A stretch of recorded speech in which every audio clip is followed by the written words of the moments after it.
It's another beautiful day to be a Raider, draped in the silver and black. I represent the shield. I represent the swords. It's that time of night again, Raider Nation. And you come back. Why? Because it's time. It's time to bring them.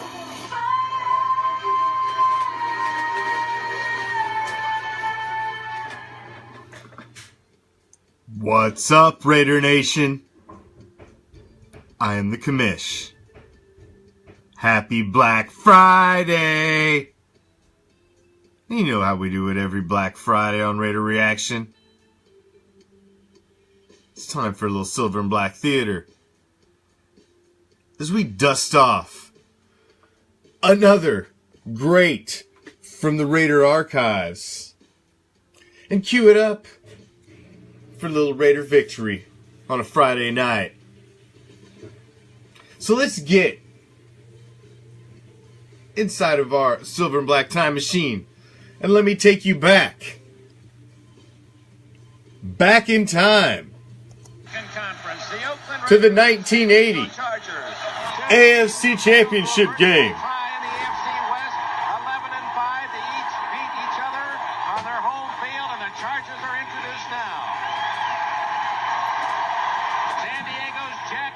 Stadium, named after the recently deceased sports writer who brought Major League Sports to this city. 52,000 partisan fans decorated in their blue and gold, and an intense rivalry. 43rd time these two teams have met, and yet they have never played each other in a championship game. Pride and poise of Oakland against Charger power. Will it be San Diego or Oakland that goes to New Orleans?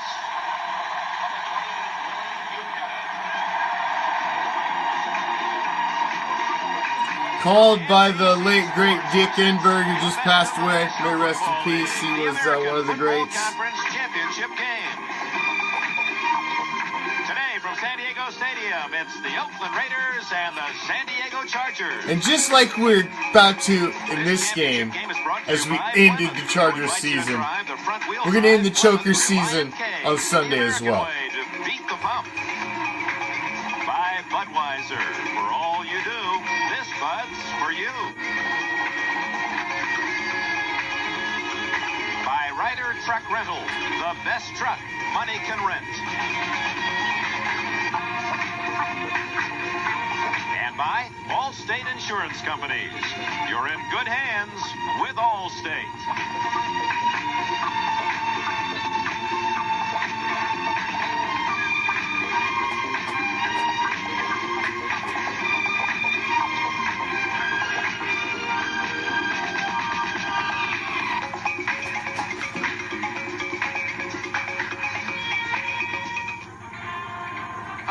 I'm Dick Enberg, and welcome to the third meeting between these two teams. Oakland and San Diego battled in big offensive shows during the regular season. The loser in both those games scored 24 points. We expect much the same today. We'll be talking more about the offense with former quarterbacks Len Dawson and John Brody later. But when you get to championship play, usually the emphasis is on defense, and the teams that win play great defensive ball. We have our expert, too, Merlin Olsen. You played on that side of the line of scrimmage. How about these two clubs on defense? Well, Dick, no question that the Oakland Raiders are here because of the great play on defense, especially the second half of the year.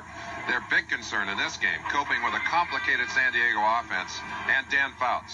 They have to make him uncomfortable, put the pressure on him in that pocket if they're going to be successful today. Well, they got a couple of men with H's on their back, Hayes and Hendricks, that'll make him uncomfortable. For San Diego to stop Oakland, what do you see defensively there?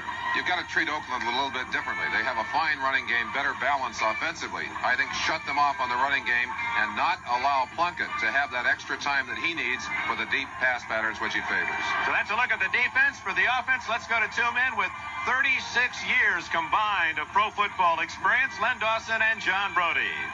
Thank you, Dick. Lenny, Merlin thinks that defense wins championships. How do you react to that? You know that I do not believe that. I guess with the exception of Oakland, but you know what I know, that offenses get you in there. The rule changes have had an effect, and I think that San Diego today is going to try to get Oakland in defensive situations that they do not enjoy. Man-to-man coverage with great receivers in uncomfortable positions.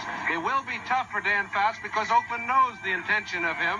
And so as we go along throughout the day, we'll be able to keep you up with whether he's successful or whether he isn't.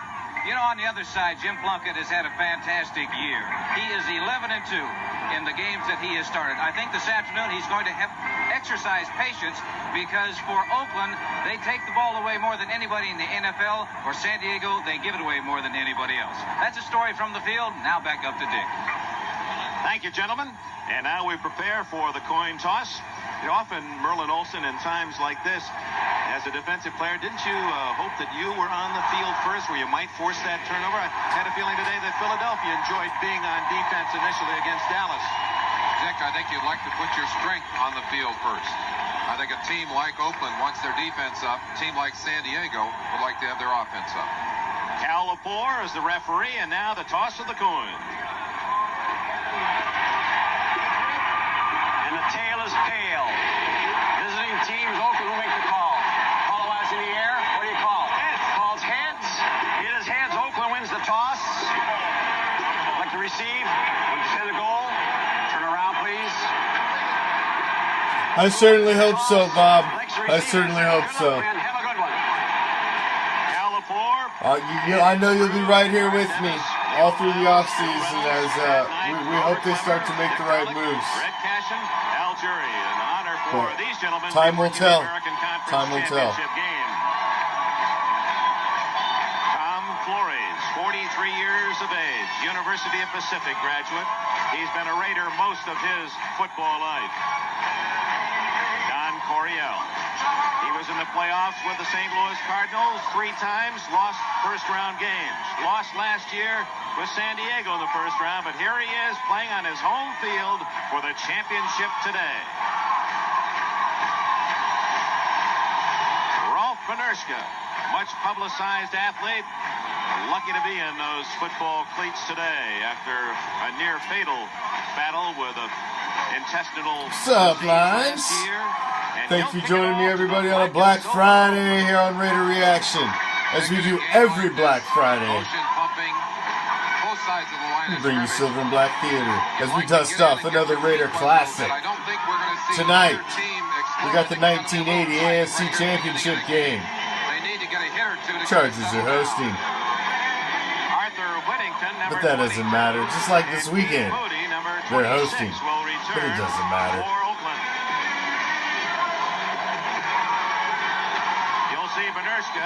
We may. You never know that. We may see a dipsy-do or two. Whatever the fuck that is. We still don't know what that... We're still trying to figure out exactly what a dipsy-do is. But apparently it was some sort of play in this era. Keith Moody, the ex-Buffalo Bill at the 9. And he's down at the 29-yard line. Hal Stringert, number 45, and Hank Bauer, 37, with a tackle. The offense for the Oakland Raiders, led by 16, Jim Plunkett. You'll see those in the white configuration are Pro Bowlers. Kenny King is a first-year Raider, goes to that Pro Bowl. Mark Van Egan, the reliable fullback. Cliff Branch represents the speed. Bob Chandler, the finesse. And Raymond Chester, what big catches in the win against Cleveland last week. Thank you, Assassinating Lives. We appreciate it. Share it up, Raider Nation. We appreciate the shares. We appreciate any second you stop and spend with us during the week. Van Egan. For 4 yards, Leroy Jones made the tackle. Defensively for the San Diego Chargers, a front four that has enjoyed considerable superlatives written about them this year. Leroy Jones, and then the other 3 all going to the Pro Bowl. Big Louis Kelcher, Gary Big Hands Johnson, the speed Fred Dean, linebackers Preston Horn and Lowe. Some doubt about their talent in covering the pass. Buchanan and Williams at the corners. Glenn Edwards and Mike Fuller at safety. 2nd and 6.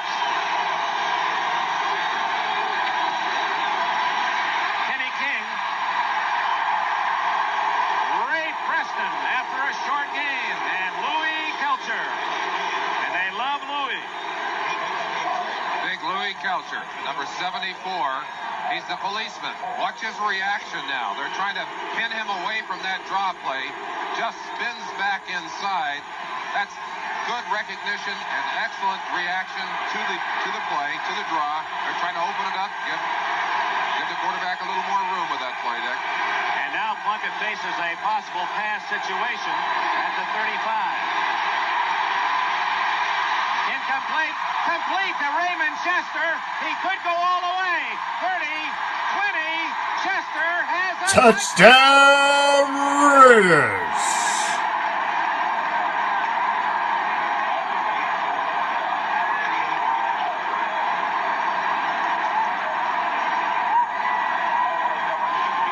Raymond Chester still can't believe it. Ball glanced off the hand of the intended receiver, right into his hands. And he waltzes 65 yards. Some people say that this is a team that's destined to go to the Super Bowl. Looking at that play, off the hands of Kenny King, right into the hands of Raymond Chester, and no one believed it. It caught the entire San Diego defense, of course, drifting with the anticipation that King would catch the ball. So when Chester meat-hooked it down, he had clear sailing the opposite way before the defense could retract. Chris Barr out of Chandler's hold for the extra point. It's good.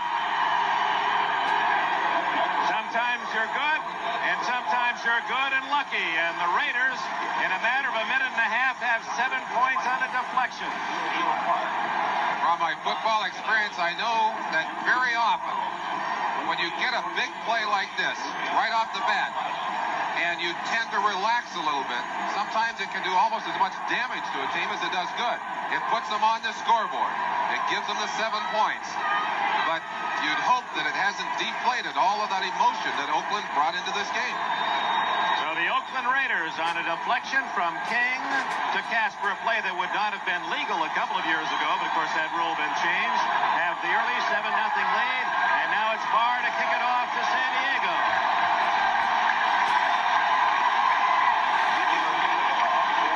Deep for the Chargers, Hank Bauer, number 37, and Ron Smith, 84. Took a minute, 35 seconds, and 3 plays for Oakland to get on the board. Older brother of Pittsburgh's Matt Barr.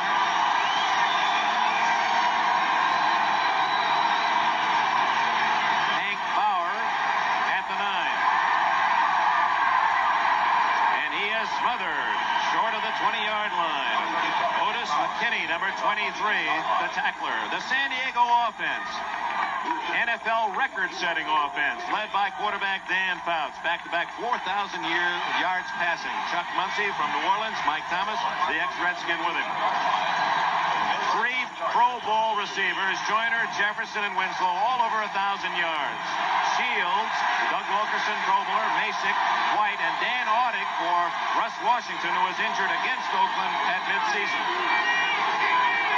From the 17-yard line, Fouts to throw, and he's going long for Smith.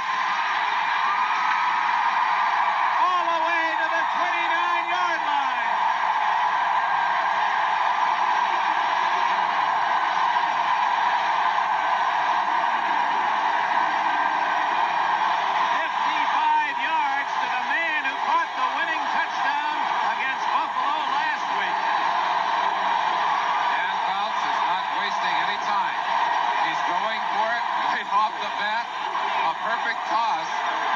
That again, he got isolation one-on-one.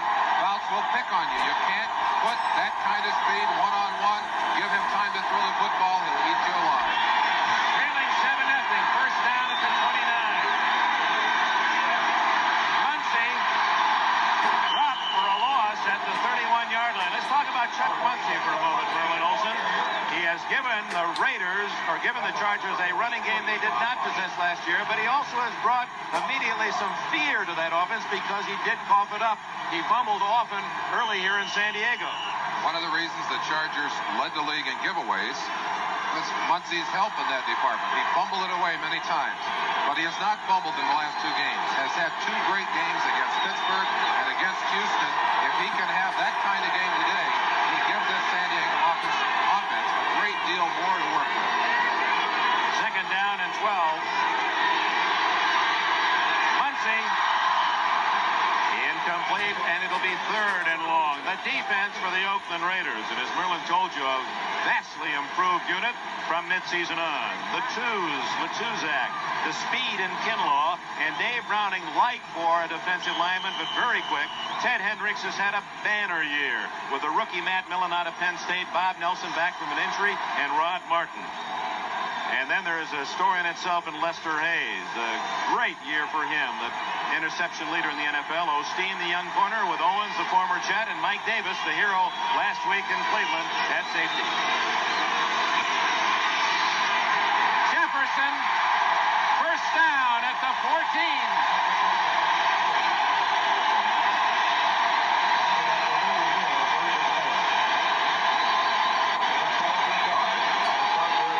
Jefferson, 17 yards and a San Diego first down. Jefferson working one-on-one on Lester Hayes. Gets across inside, and Burgess Owens, number 44, has to come up from that safety position to shut it off. Jefferson, the yardage leader in the NFL this year.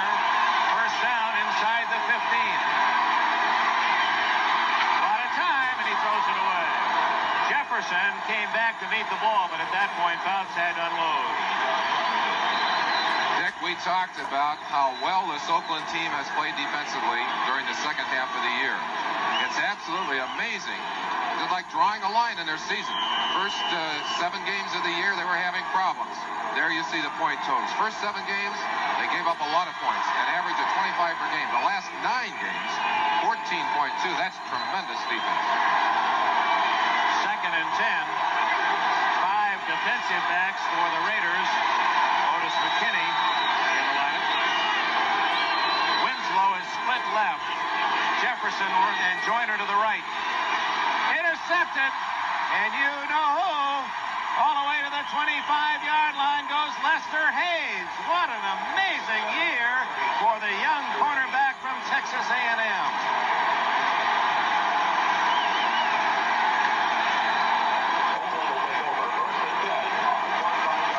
Lester Hayes able to anticipate, able to get a great jump on that ball. The receiver had fallen down on the play and just put himself beautifully in line for that one. And look at those numbers for 1 year.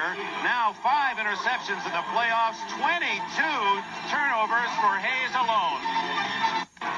And the Lester Hayes story in 1980-81 continues. Dan Fouts would like to have a string on that one, be able to pull it back. One thing you have to say about Fouts, he can throw 5 interceptions in the game, still come back at you. You see the slip right there by Jefferson. Fouts may have indeed been trying to hang on to that football. It was not a good pass, and it was a costly mistake on the part of the San Diego offense. 7-0 Oakland. 3.5 minutes into the game. Van Egan, short yardage. Fred Dean got him first. Louis Kelcher with an assist. Oakland, like San Diego, improving its running game this year. And Kenny King, of course, the answer to that improved statistic. Dick, I have to believe that Oakland will be running at the right side of San Diego's defensive line.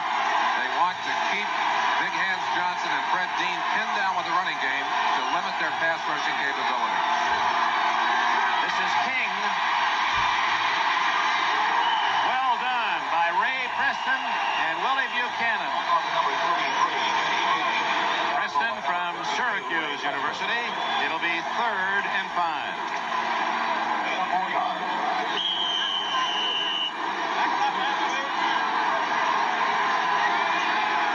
Chargers having a similar year, stopping the run with that of last year. It's a lost statistic with all of San Diego's offensive numbers that they finished 6th in the entire NFL in total defense.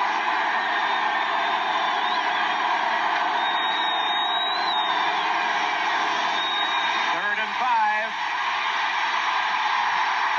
Plunkett.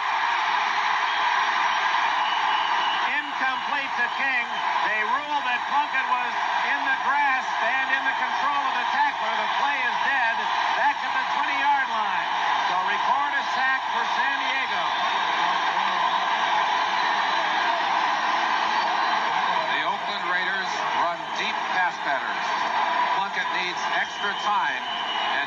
going to get it there. The blitz is on. They trap him. He almost pulls away. And Dick, it was really Plunkett's running ability and scrambling ability that hurt San Diego so much in that game he started up in Oakland. And he does unload a terrific pass there. It was right on the money to King. Raymond Guy, a weapon in his own right. He hits a beauty. Mike Fuller all the way back to the 21-yard line. There's also a flag down. Fuller to the 34. Now let's check the penalty. It's downfield. 59-yard kick by Guy. The San Diego Chargers came after Guy. They feel that they have to try and disrupt his timing to keep him from making that kind of kicks. Let's see if it bothers him the next time he kicks. Didn't seem to bother him on that one. Not that time, but he's going to get an immediate chance to kick over again, I believe, because there was an ineligible man downfield on the punt. And San Diego says, kick it over.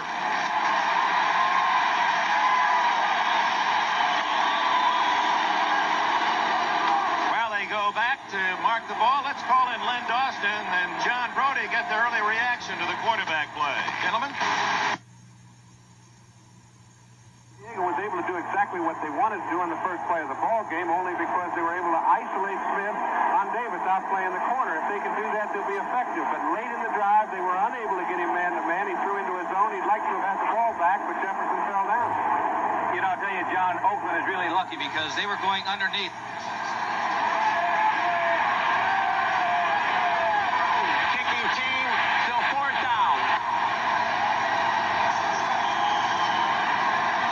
Plunkett was going for Kenny King, throwing underneath the linebackers. They got a big break there, but you can see right now Oakland is trying to run with the football, try to establish that running game to take some of the pressure off of Plunkett. Thank you, Lenny Dawson. John Brody with us here in San Diego today, and of course will join us in the Superdome for the Super Bowl in 2 weeks. So San Diego expects to get better field position as Guy forced to kick again. Again, a 10-man rush. He hits it high, and a fair catch by Fuller at the 38. Boy, that's a clutch kick by Guy under pressure, and a timeout in San Diego's Jack Murphy Stadium. That was a 46-yard kick, no return. 9 minutes left, first quarter. Raiders lead by 7.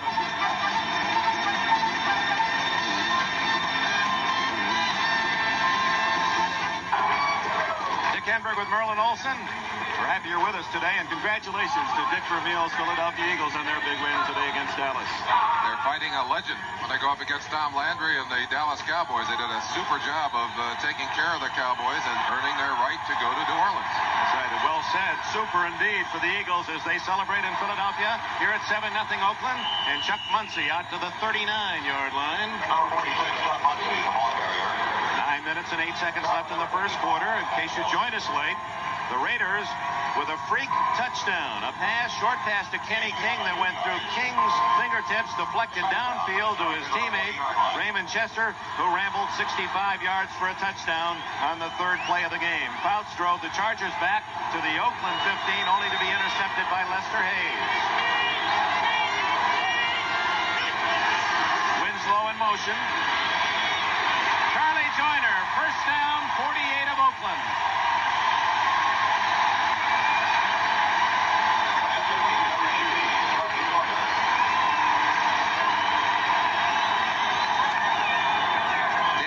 Is a marvel at getting that ball on target, in traffic, under pressure.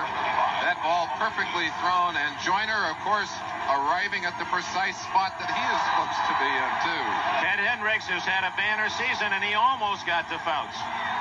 He's been the pressure man. He's been the trigger man for that defense. Live action, it's Fouts scrambling, and going long for Joyner.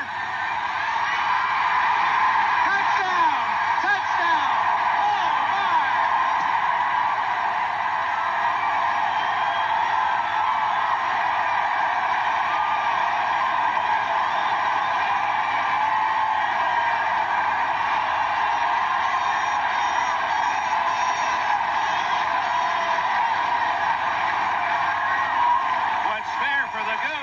Fair for the gander. Another deflection.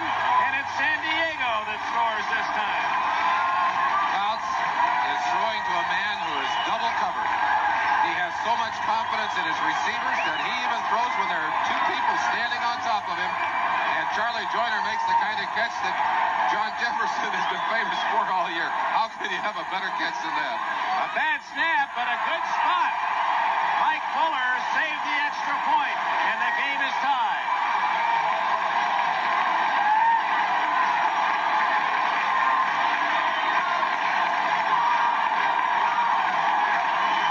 Veteran Charlie Joyner ties it on this catch, fighting off two Raiders. Burgess Owen, number 44, one of the men who had picked up Joyner in the secondary. You see the pass right there, just over the outstretched fingertips of Dwayne Osteen. He looked like he had a chance at it until the very end. Merlin, it appeared that Joyner, actually with the ball out of his vision, had hit his helmet, and he felt it up there and brought it in for the score. I guess that's what all that experience is about. Well, that's why the Chargers are watching all three of their receivers go to the Pro Bowl. Winslow, Joyner, Jefferson have been making this kind of play all year long on Dan Fouts throws. Oh, what a catch. Great camera work, gentlemen, too.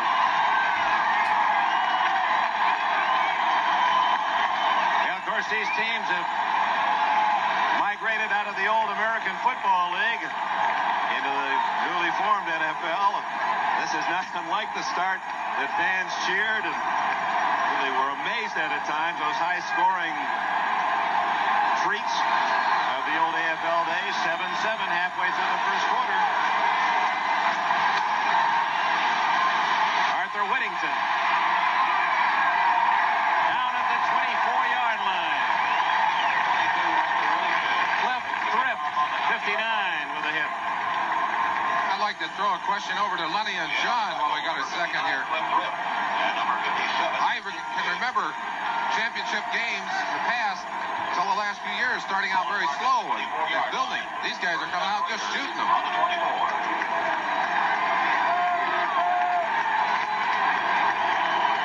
So we've had a 65-yard touchdown, a 48-yard touchdown. Hank Bauer in the midst of the flurry. First down, Oakland. Chandler right, Branch left, tight end Chester on the right side. Going long for Branch.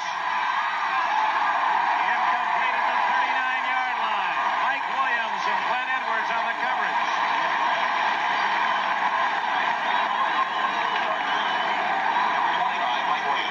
Plunkett wanted to have almost an instant replay of that last situation that got the touchdown for San Diego. He's bumped as he throws that football, puts it a little high. Branch over the top, almost made a miracle catch over the top of Williams. Branch, who had 7 touchdowns in the course of this year, still one of the fastest receivers in all of football.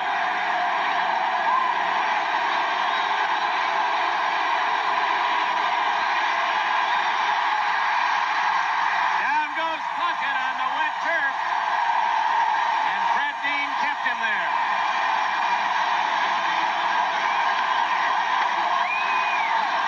It rained last night, and until noon today, even though the field was covered, it appears there will be some slippery spots. There are a few places on the field, Dick, when they were removing the tarps, the water would collect in spots, and Plunkett had the misfortune of hitting on one of those spots. This is a clay field, and it is not very heavy in grass. In other words, that's mostly paint you see down there, that green. There are spots that are extremely slick. Plunkett got on one of those spots. 3rd and 20 rather.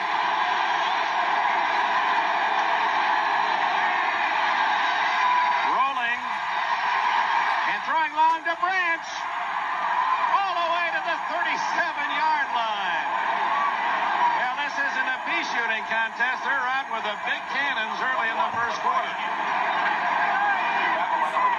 I alluded to the fact that in many past years, contests of this kind were grind-em-out affairs. Both of these teams have come out throwing the big guns immediately. The ball is in the air, and they're going for broke. And that's the big weapon. That's the long-range weapon. The vertical game, as Al Davis would say for Oakland. Number 21, Cliff Branch. 9.3 speed. Ran one of the the fastest 40s ever, 4-3. And it's a first down at the 37 of San Diego. Two tight ends in for the Raiders. Van Egan to the 32. Fred Dean, the tackler, with Fuller assisting. Well, you were wrong for one of the few times I can recall all year. You thought it'd be more of a passive first quarter. I thought they would test each other a little bit before they opened the gates. Of course, perhaps that big play, that almost a freaky kind of play, but bouncing off the hands and into Chester's hands, that might have changed the philosophy early. Look at the stickum on Lester Hayes. He said he had gloves on last week. He puts that stickum on to control the ball. He said, my stickum froze up. I had to knock it off my gloves. 2nd and 6. Plunkett, Louis Kelcher.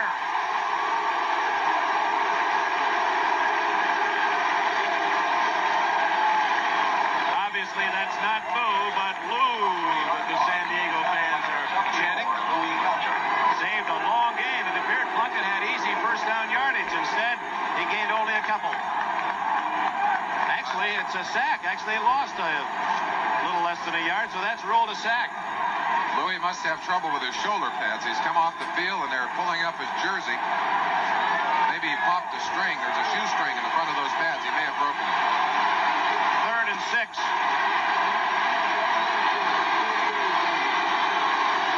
That's Kenny King in motion. Throwing for Christensen, and a flag is down, and we'll see against whom. It could go either way. Both men were pushing. I believe it'll be offensive interference, but I'll let the official call it for us. There are 2 flags down. We'll get a chance to look at it before we see the signal. No, it's against San Diego. It's the defense. Let's see what happened on the play. They're all over each other fighting for position, but they're going to call Ray Preston 52. I don't know, David. Tell me why Todd Christensen ain't in there. Tell me why Lester Hayes isn't in there. Tell me why Tom Flores isn't in there. There it is. It was the It's first a goddamn push fucking that they called it for. conspiracy. Actually, at the end of that play, they could have called offensive interference. They should all be in there. The ball, but the man, and used his hands, you'll see, he is not looking for the ball when he gives the push. Man's got 2 Super Bowl rings. First down outside the 10. Kenny King, flags are down, and I believe the Raiders got off too quickly. Appeared to be motion Oakland. It appeared that was a play designed to look like a pass and then to run up inside of Dean. Shell had dropped like it was a pass, and Dean was off very quickly. And it was off against San Diego, the penalty. The Raiders on back-to-back penalties are inside the 10. 71. Fred Dean, too quick. Well, I said he was off quickly. He was off ahead of the football. Dean on his way to the Pro Bowl. Started the season at home. Did not want to sign and was coaxed into the fold at the beginning of the regular season. 1st and 5, Kenny King. Bob Horn and Louis Kelcher with a tackle. Kenny King carried the ball only 3 times all last year, and there are his marks for this season against San Diego. In that second game, he had the 89-yard run, the longest in the NFL this year. They're attacking the right side of San Diego's offensive line. Gary Johnson almost overrunning the play, and that's Kelcher. He has played so well against the run. 12 tackles last week in that game. Kelcher's the man who made the play from the backside. If he doesn't make it, King may have gone into the end zone.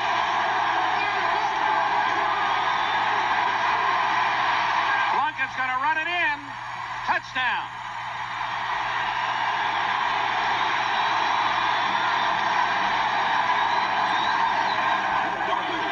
Now Jim Plunkett scrambles in, and that's a dimension that our 2 experts, Messrs. Brody and Dawson, can well appreciate. They weren't exactly known for their running talent. Talked about Plunkett's ability to scramble. He is not a particularly fast runner, but he's willing to run. He's averaged 5 yards a run during the season. But never had a more important run this year than that short one into the end zone. He finds the defensive lineman clogged in the center, gives a little fake, and just dives in, slides in. Chris Farr tags on the extra point. When we return, we'll get a comment from our quarterback experts. 3 minutes and 46 seconds remaining in the first quarter. Already 3 touchdowns, and Oakland leads it 14-7. The key play in that scoring drive was the 49-yard pass on 3rd and 20. Plunkett to Cliff Branch, and then the interference goal. Farr to Bauer at the 6.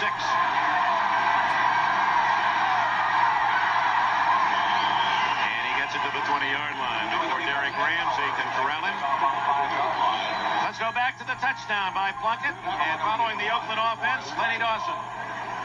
Well, Dick, John Purdy and I were just talking about Plunkett's ability for survival. Now, the linebackers are really flying out of there, and you're going to see an opportunity from ground level to take a look at Plunkett, and he's going to have a lot of room to get into the end zone. He's not very fast, but there's a lot of space there because the linebackers are getting such great depth.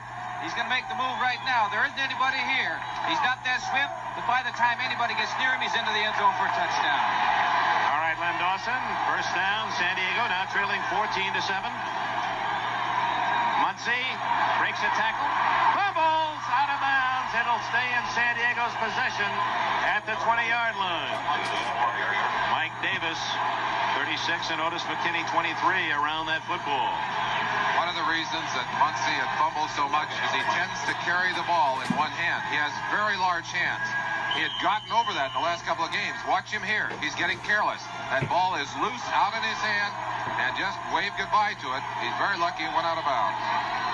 Jefferson left, Joyner right, Winslow the tight end on the left side, flags down as Muncy gets only a couple. Rod Martin spearheaded the defensive charge. Tom Flores, if that's a 5-yarder, might decline the penalty. It is against San Diego.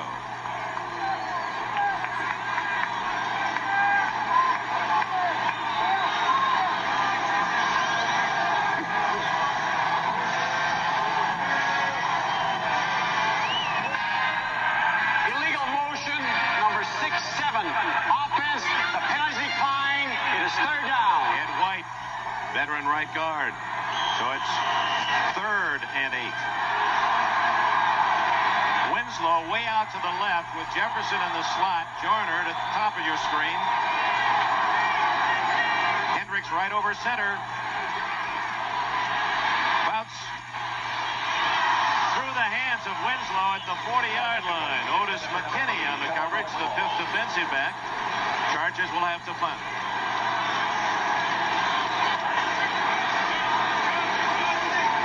Rick Partridge, who averaged 39 yards a kick on the season from Utah. Played for the New Orleans Saints last year. We have not seen McCrary in the game, the second tight end. And as we said, that changes what Winslow's role is in this San Diego offense. That's the first chance we've had to see him, and the pass was thrown badly. Ira Matthews waiting at the Oakland 38. And Matthews, who is questionable, he's had some knee problems, returns to the 50. Cliff Thrift with a tackle. We have a timeout. 3 minutes and 8 seconds left in the first quarter in San Diego, where the Raiders lead by 7. Well, they're still hopping in Philadelphia, where the Eagles defeated the Dallas Cowboys 20-7 to win the National Conference Championship. And here in San Diego, this partisan Charger crowd has watched the Oakland Raiders take the early lead, 14-7. Oakland's ball just inside the 50, San Diego territory. Play action, Plunkett. Open, Chandler. And he has a first down at the 34. Bob Chandler, the veteran required from Buffalo, his first catch today, 15 yards. Look from behind, quarterback, Plunkett. Look at the amount of time he has. Settles on a receiver. Chandler had come back from the football. Driven the defender, Mike Williams, off, and then came back to the football, a classic Oakland pattern. How many times did we see Fred Biletnikoff down the field, back to the football? Absolutely. Chandler, with those 49 catches and 10 touchdowns, led the Raiders in both departments.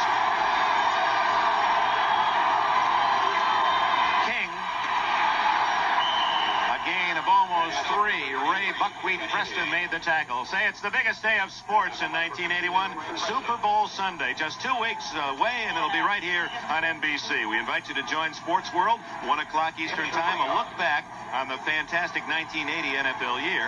Then at 2 o'clock, college basketball. We'll be joining our partners Packer and McGuire as Ohio State meets Virginia. Actually, I'm not going to be there. How can I? I'll be in New Orleans. That'll be 2 weeks from today. Ohio State and Virginia. Brian Gumbel will host a spectacular pregame extravaganza of all time, and then it's the winner of this game against Philadelphia. Wide open is Chester, and a first down at the 21-yard line of San Diego. Mike Williams with a tackle, a 10-yard play. Gene Upshaw protecting his quarterback, Jim Plunkett, and Upshaw in his 10th title game, tying the all-time record.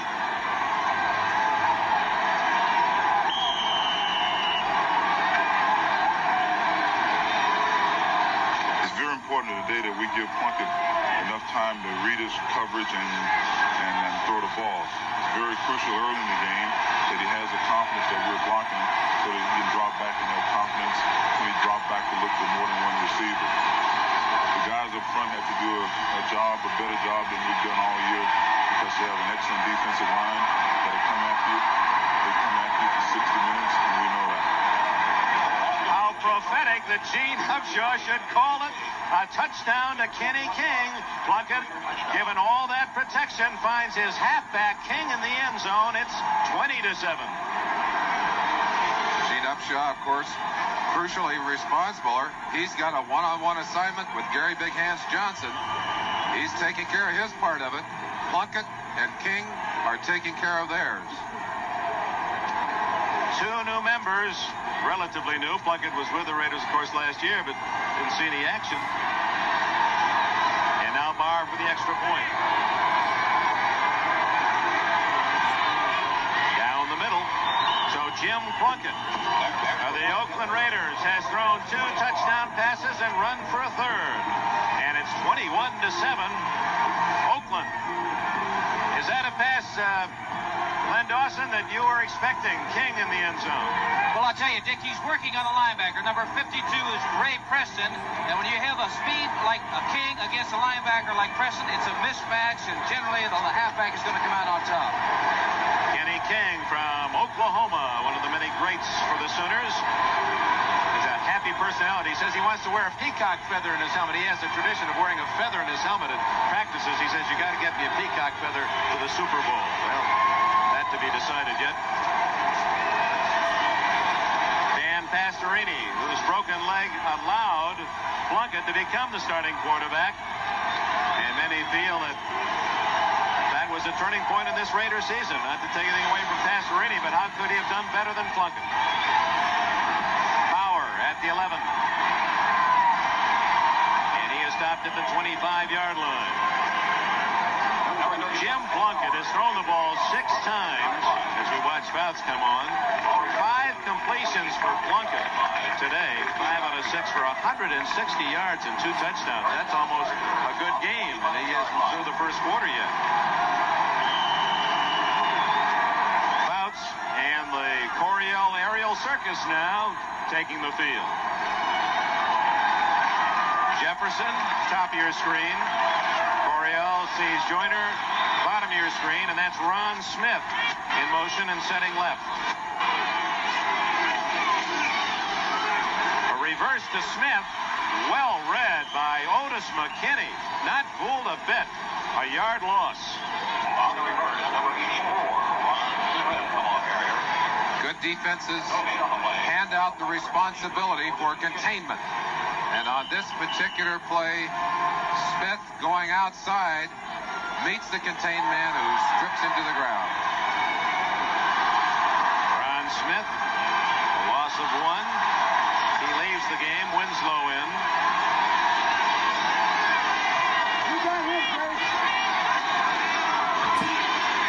Muncy. Good tackle by 53, Rod Martin, around the ankles of Muncy to stop him at the 27, where it will be 3rd down And about 7. John Brody. Tom Flores off with that 2-touchdown lead. How about the thinking of Fouts in San Diego? Well, Dick, Tom Flores knows exactly what Fouts wants to do. He wants to get him in favor position. 7 down, doesn't put him in one of those. He's trying to get any receiver he can open. Oakland has actually fooled him defensively, and as a result, One turnover and not much success. Joyner in motion. Third and call it 8. Open is Joyner.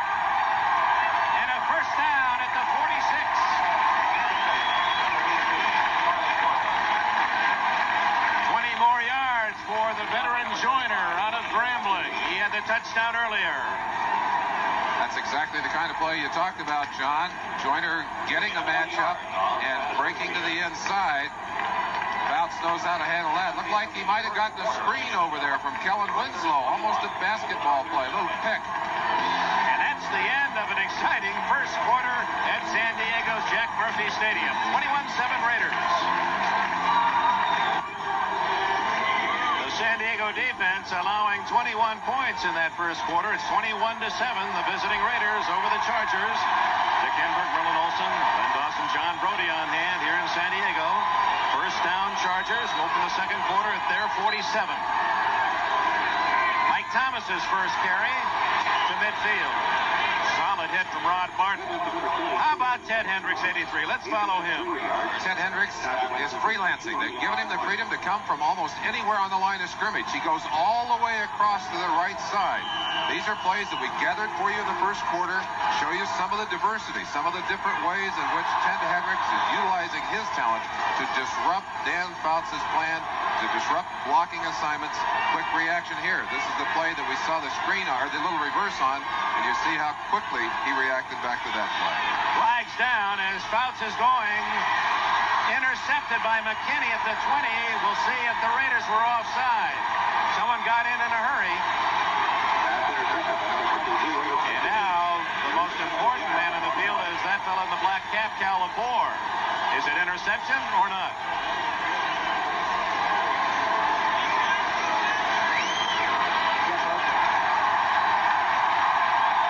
San Diego retains possession. McKinney's interception is nullified.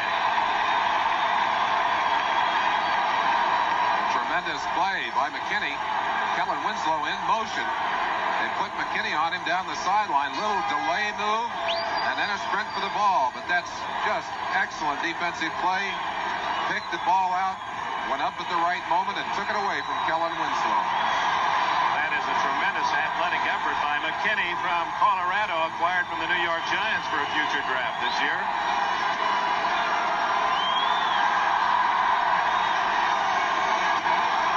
Fouts gets the ball back. And it's 2nd and 2.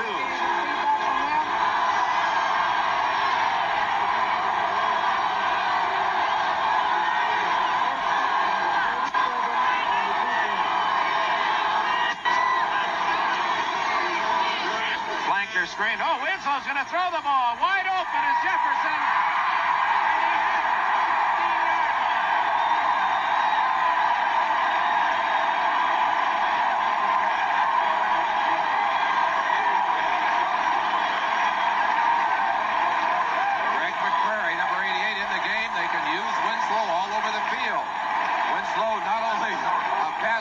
But a rifle shot. The ball hit so quickly in the hands of Jefferson it bounced up. He was lucky to pull it down. It's a lateral pass. Boy, he whipped that ball. He did indeed. He's a great athlete.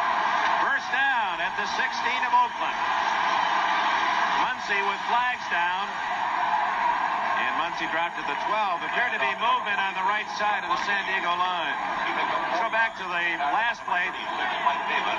Jefferson said, hey, I had a touchdown, Kelly. You got to just loft it a little bit more. Show you some teeth on that one.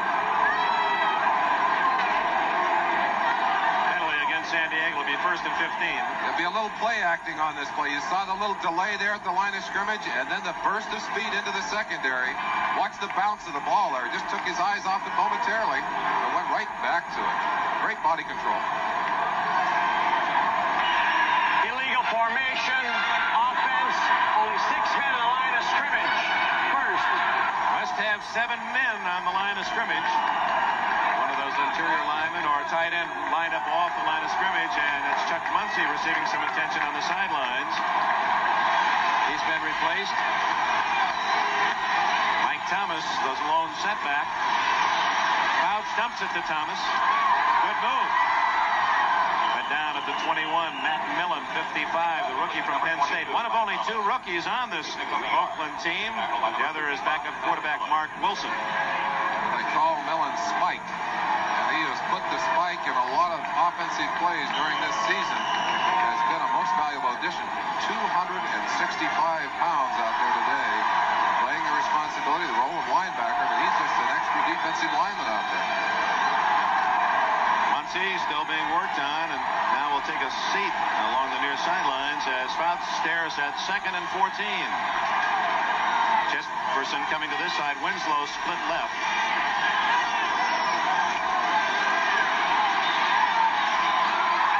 Intercepted by Owen. Burgess Owens has blockers, and Thomas gets him at the 27-yard line. Tough break for the Chargers, and went right through someone's hands.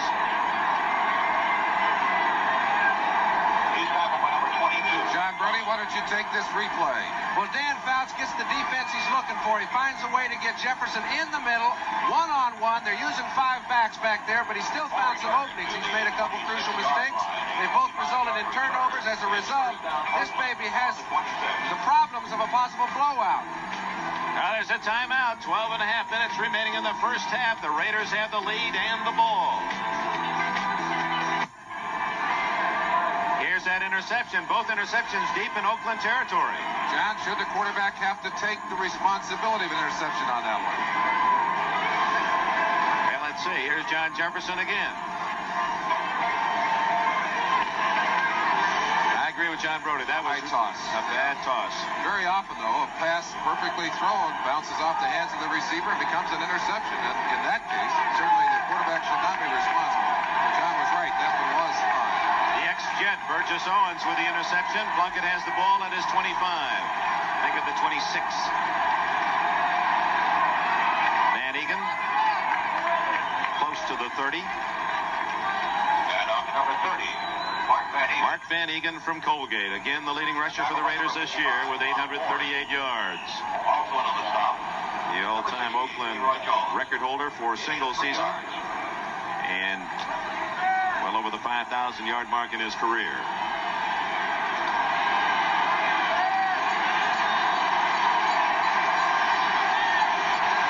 Second down, short 7. Kenny King.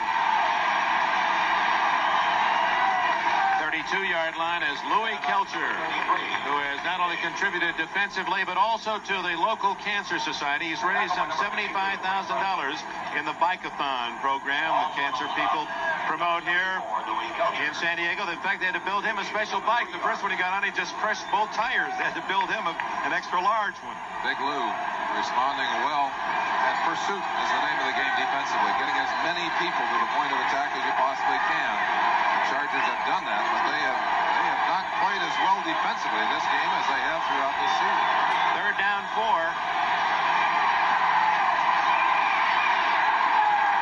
Down he goes.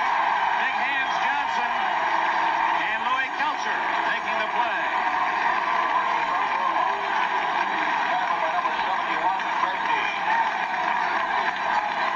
Fred Dean in there again, but it was Kelcher who secured the tackle. Big Lou in there. I think quarterback just pulling this one down. Watch the move on the inside. It's a stunt between Big Hands Johnson and big number 74 Louis Kelcher. Option man, the center, Dave Dalby, picked him up, but he's back in on the action. Let's go quickly and look at that stunt again. The 2 tackles exchanging responsibility. The center becomes the option pickup man. Had to come over and get loose, so he couldn't get in on the quarterback. Guy nails a long one to Fuller. Oh, my, look at this kick. Into the end zone. And Guy rooting for it to stop at the 1. 71 yards. 51 on net. And a timeout. 10 minutes, 39 seconds left in the first half in San Diego. Chargers with the ball trailing by 2 touchdowns. at San Diego's Jack Murphy Stadium. Chargers ball at the 20 after Guy's kick trickled into the end zone. 71 yards on that punt, longest of the year for Guy. 21-7, San Diego trails. Mike Thomas breaks a tackle and gains 5. Don Matuzak finally made the stop. Let's pause briefly for station identification. This is the NBC Television Network. KVBC TV3 Las Vegas. San Diego the scene. Dick Enberg with Merlin Olsen, Len Dawson, John Brody. The Philadelphia Eagles defeated the Dallas Cowboys 20-7 earlier today for the National Conference Championship. This game started in a wild and crazy manner on a deflected pass that went through King's hands to his teammate Chester. 65-yard touchdown and a fumble by Thomas, and the Raiders say they have it. It's Oakland's ball, and look who pounces on it, Ted Hendricks. It's been that kind of day for the Raiders thus far. They have 2 pass interceptions to stop San Diego drives deep in Oakland territory, and they lead 21-7, and Don Coryell's team is in trouble. Ronnie Dawson made the point at the opening of the show. San Diego leads the NFL in giveaways, that's fumbles and interceptions, and the Oakland Raiders lead the NFL in takeaways. There's another one.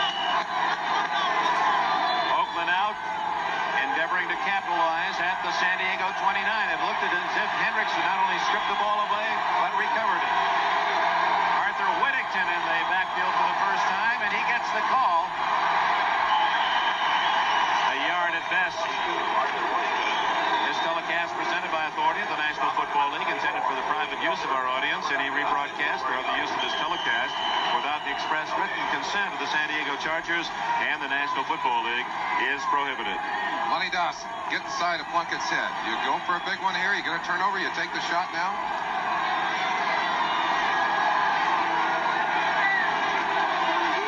He wants to think about it. I look for Plunkett to go for it on first down, Merlin, not second down. Not second down. Now he has to throw.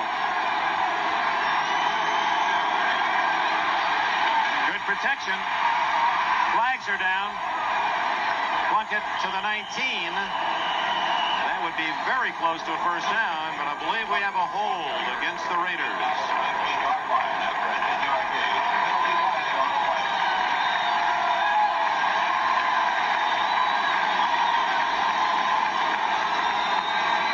So the Raiders, instead of a near first down or possible first down, now will have Plunkett at 2nd down and 20. Have you got any good second 20 plays over there, Lenny? I think, yes, it's a punting situation pretty soon. Get Guy back in there. It's Holding 61. Offense, 2nd down. Sorry, the number is 65. 6'5". Nicky Marvin, the right guard, former world wrist wrestling finalist, married one of the Raiderette cheerleaders this past year.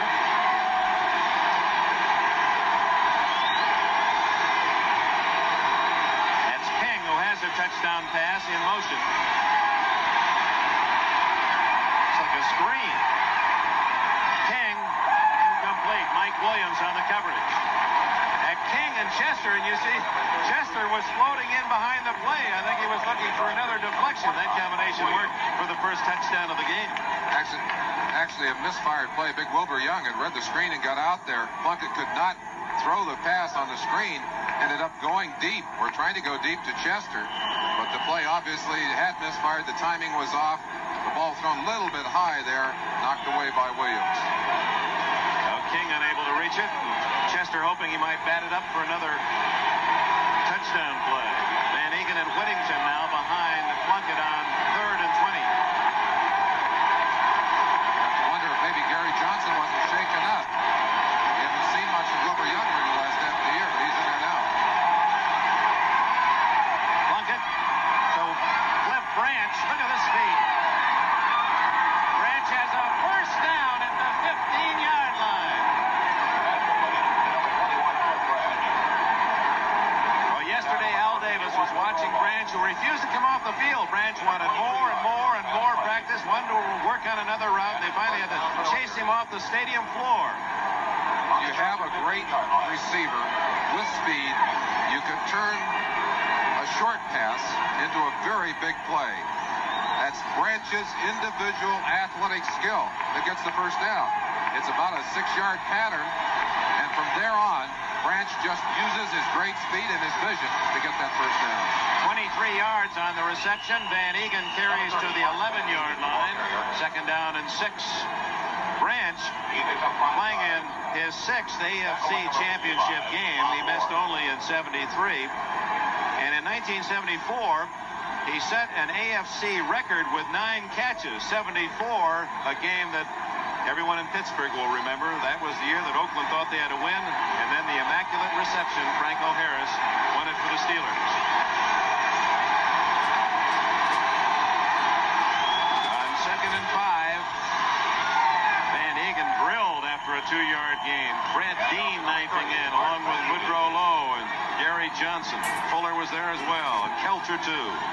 And on the tackle, number 71, Fred Dean. And number 74, Louis Kelcher. We're at the midpoint of the second quarter here in San Diego. The Raiders in command 21-7 and trying to add to the lead after the fumble recovery. It's 3rd and call it a short 3. Tremendous pressure on San Diego's defense here. They look up at that scoreboard. They can't afford to give up another 7-pointer. Chandler to the right, Branch in the slot, Derek Jensen in the game with Arthur Whittington. Whittington, that'll be 1st and goal at the 3-yard line. That's complete to number 22, Arthur Whittington. Tackled by number 42, Mike Fuller. Oh, Plunkett had his wide men clear out deep in the end zone and threw underneath to his running back. Interesting how your play selection often can vary according to the score on the scoreboard. When you've got a good lead, you can afford to take some chances. The safe call there, the running play. Plunkett fouls up the defense, goes to the air, gets good execution from his offensive line, has time to scan, find the open man, and then deliver the ball on target. In fact, it almost looked on that first replay as if Plunkett was looking left and throwing right. He really kept that defense honest. Timeout has been called by the Oakland Raiders. 6 minutes and 28 seconds before the intermission in San Diego. The Oakland Raiders lead 21-7. When we have good news, we like to share it with you, and I'd like to share some of the good fortune to befall my partner Dick Enberg. Just announced yesterday that again, for the 2nd year in a row, the National Association of Broadcasters, Sports Writers have named you Broadcaster of the Year, and congratulations to you. I don't know of anyone who deserves that honor more than you. Hey, the only thing I do well is pick good parents and good analysts. That's the start. Thank you, Merlin. Be great going back to Salisbury. 1st and goal at the 3. Mark Van Egan scores for Oakland. Untouched. And usually unemotional, Tom Flores with a smile and a gesture.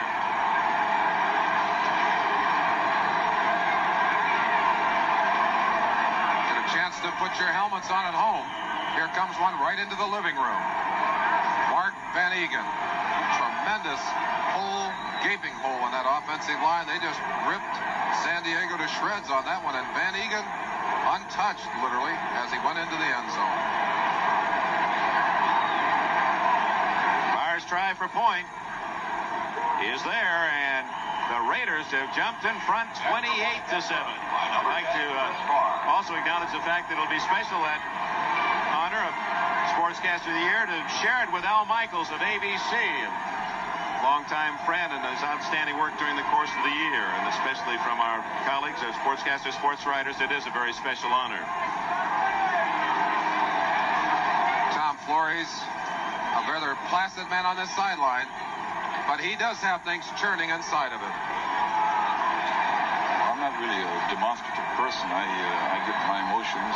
My insides are jumping up and down, but on the outside, I appear to be calm. But most of the time, I'm the thinker. I'm thinking one play ahead and what has to be done, what was done, and I just don't show my emotions like some people, jumping up and down, yelling and screaming. But there are times where you'll see me emotional. When we won in Cleveland, I was leaping up and down the air. They just didn't catch it on the camera.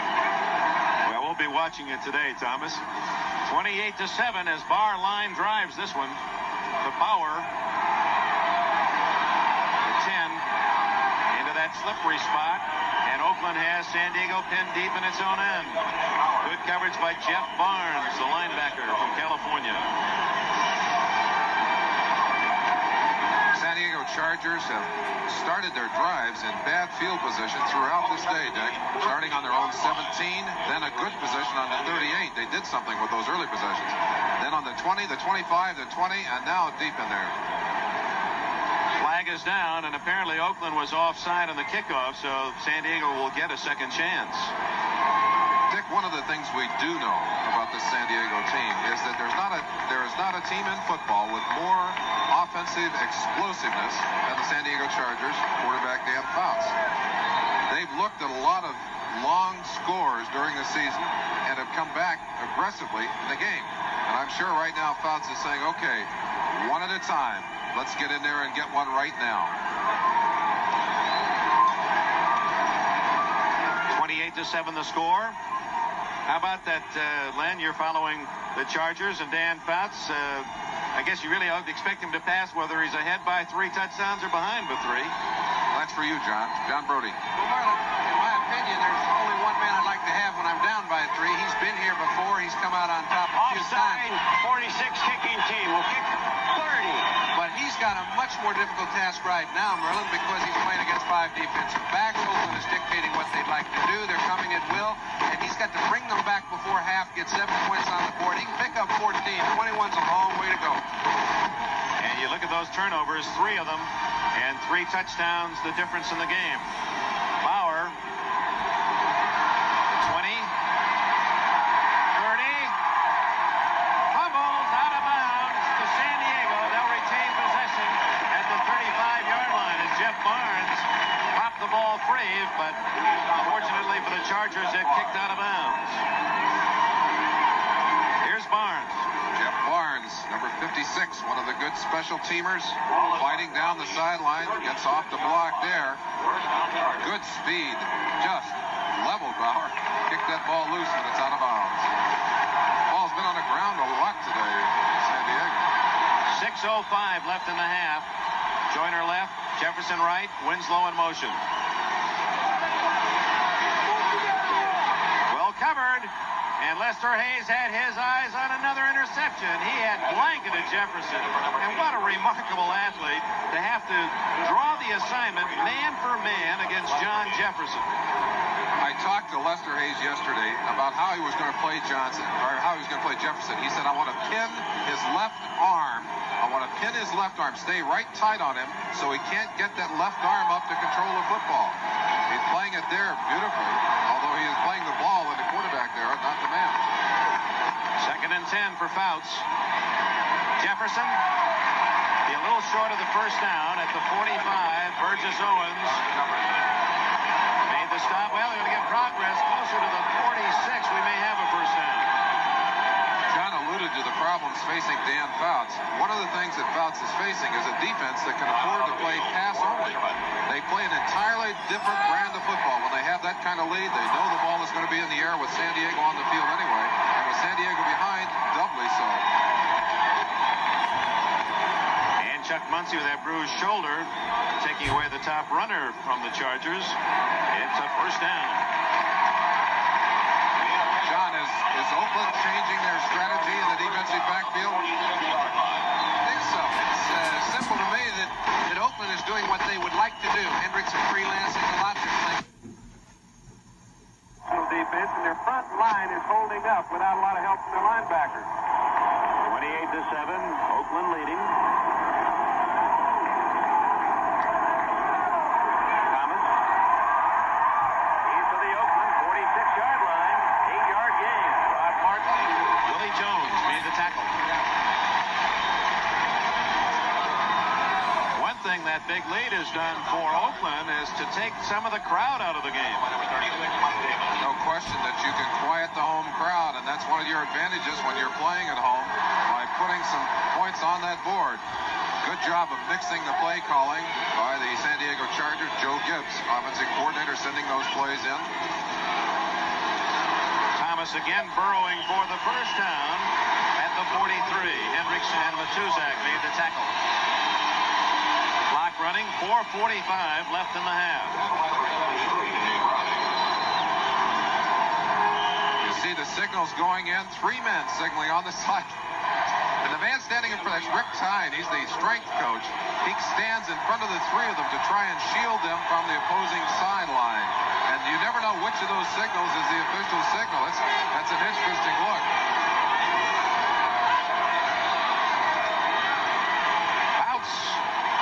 Incomplete. Burgess Owens was coming up quickly, and Jefferson with a tough chance.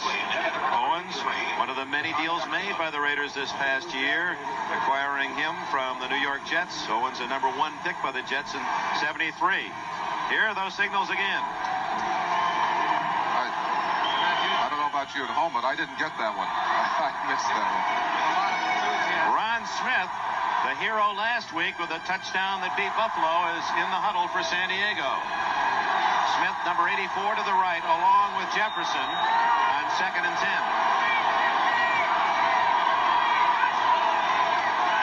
Thomas. Out of bounds at the 33. That's close to a first down. Mike Thomas from the University of Nevada, Las Vegas, one of the top runners in Washington Redskin history. John Brody, is it difficult for a quarterback to be patient under these circumstances? You want to get a score on the board quickly. Merlin, it is, but he doesn't have to worry about quickly. He's got 4:09 left in the second quarter. He's doing the right thing. They've taken a linebacker out. They've got 5 backs. It's a whole lot easier to run wide and up the middle on 2 occasions to pick up the first down to keep your drive alive. If he's a little bit patient, which I think Dan can be, he's got a good chance to move it in. Just short of the first down, as you saw, by a link of chain. Fouts, let's just check his mark here in the first half. He's thrown 16 times, 9 complete, 171 yards, 2 intercept. Plunkett, 7 for 9, 188 yards. Even though he's thrown 7 less passes, he has more yardage than Fouts and 2 touchdown passes.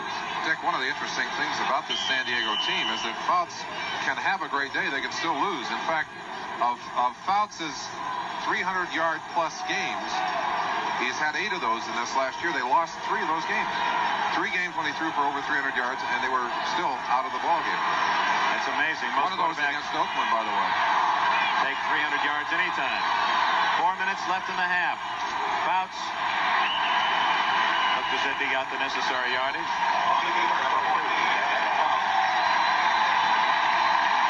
First down at the Oakland 32. One of the things that the Oakland Raider defense has done effectively all year long is to use their full complement of defensive players. Coach Flores and the defensive coordinator Charlie Summer will mix up the personnel. They'll put in a 4-man line. They'll put in a 3-man line. They'll use Cedric Hardman, number 86, as a pass rusher. Use Willie Jones, number 90, as a pass rusher. They keep you off balance offensively. And Hardman and Jones are in there now at defensive end. Jones almost got to Fouts, and Thomas unable to make the catch. And Fouts slow in getting up as number 90, Willie Jones, in hard from the defensive left side. Jones working one-on-one on number 60, Dan Audick. Of course, one of the real blows and one of the few injuries to the San Diego Charger key personnel was to Russ Washington. Audick has taken his place, has had to do a lot of learning on the field, and unfortunately has a way to go yet. Jones getting just enough of Fouts to force that pass a little high. 2nd and 10. Thomas. Fumble again, and I believe it went right back to 63, Doug Wilkerson, the veteran guard from North Carolina Central. That's a break for the Chargers. That ball popping free as Thomas has fumbled for the 2nd time. I have to believe that you need to credit the defense. Watch the stripping action. Arms and heads. That's Ted Hendricks going right for that football, tackling the football. No one in football is around the big play more than Ted Hendricks. He has a nose for it. He's one of the people you love to have playing defense for you. Amazing man, top of all of his other talents. He has blocked more kicks than anyone in NFL history. 3rd and 9. For Thomas. First and goal at the 7-yard line.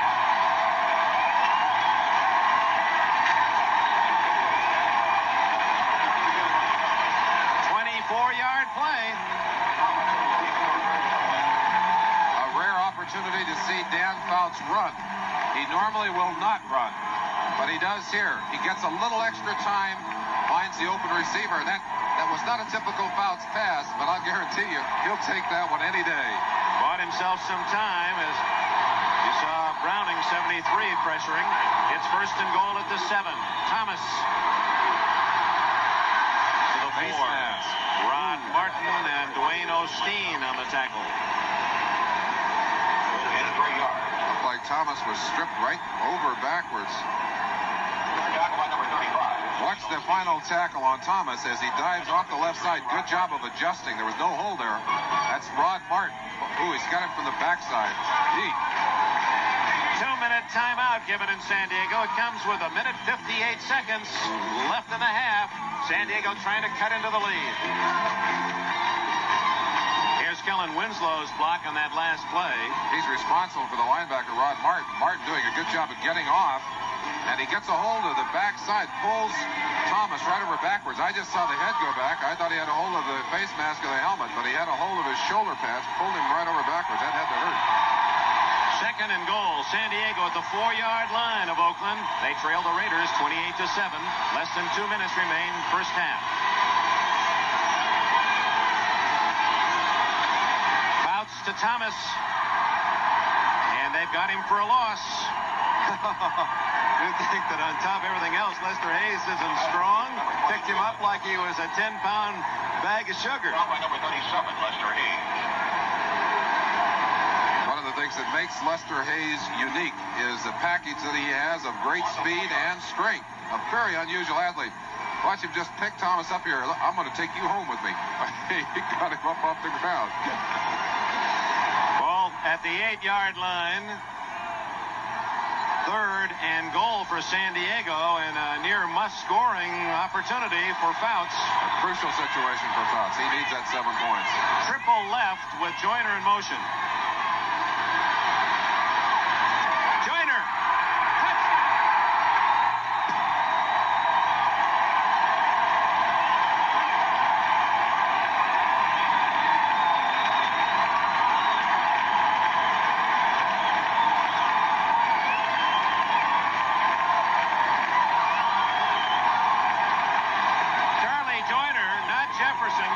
Touchdown. His second of the day. John, take the replay. John. I'll tell you what he's doing. What he's doing is using 3 wide receivers to the same side of the field. All that is set up because Greg McCrary is back in the game. It allows him to use different formations. He used a lot of patience with those formations. As a result, put on a great drive. A most important touchdown for San Diego before the half. They've cut the Raider lead to 28-14. The Raiders have 1 minute 5 seconds to get back some more themselves. Veteran Charlie Joyner with his second touchdown reception makes it 28-14.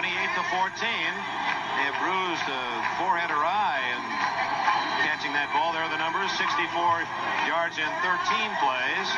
Fouts to Joyner for the score. Moody and Whittington drift back for the Raiders. Raiders also have some men up tight looking for a possible onside kick.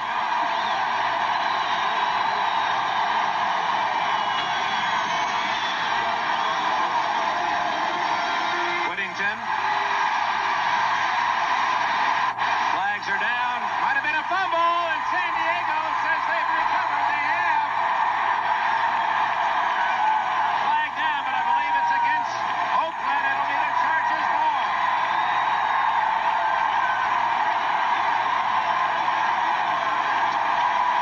Glenn Edwards. And how quickly the momentum of a game can change. Doc Coryell, a little sigh of relief. Wait a minute, there's another flag back at the spot of the kickoff, and I believe the Chargers may have been offside, in which case nullifying penalties. That's against San Diego. Against nullifying, and oh, what a break for the Raiders. So they kick it over. Silence in the stadium. Absolute silence. I did not see the Raider penalty, but it did look as if one of the San Diego men was in front of the kicker. Whittington had trouble written all over that one from the start. Trouble getting his hands on it. Again, the ball stripped away. Edwards doing a good job of getting his fist into the ball. The Chargers thought they had themselves a marvelous opportunity to get another 7 points on the board. So the small things, offside on the kickoff, and it cost San Diego. Barnes was guilty of illegal use of the hands for Oakland. It's got to deflate you a little bit. You saw that tremendous burst of emotion from the San Diego bench and from the San Diego players on the field, and then suddenly taken away from them. They've got to regenerate now. They've got to get themselves back into the game, and they've got to make certain that they don't allow Plunkett and his Oakland Raiders to come down the field and get more points on the board. They've gotten back to within range now. 1 minute left in the half. Nerska will kick it again.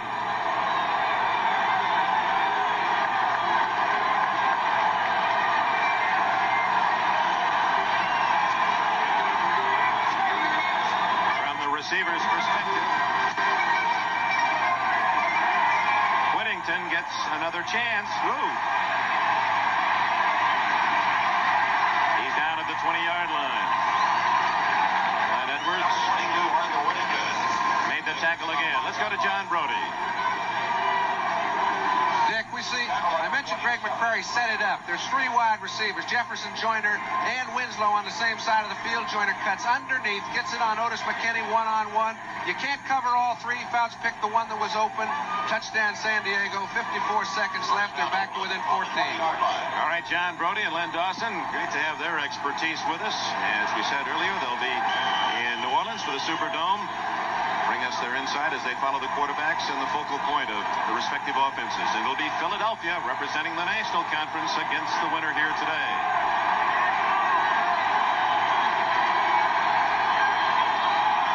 On the ground to Whittington. To the 22, Ray Preston with a tackle. Number 22, Arthur Whittington. Fumble by Whittington on the kickoff return may have sobered the Raiders. Had they any thoughts of trying to march downfield quickly, you get the feeling when you get that one back, you might be better off just hanging on to it and run out the clock. San Diego calling a timeout. They would like to force Oakland to deal with a 4th down situation if they can. Tom Flores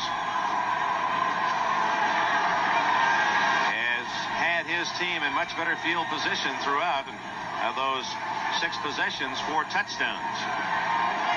Interesting how field position can dictate in a ball game. Obviously, Oakland had a couple of opportunities to start well within San Diego territory. Once on the 49 and once on the 29.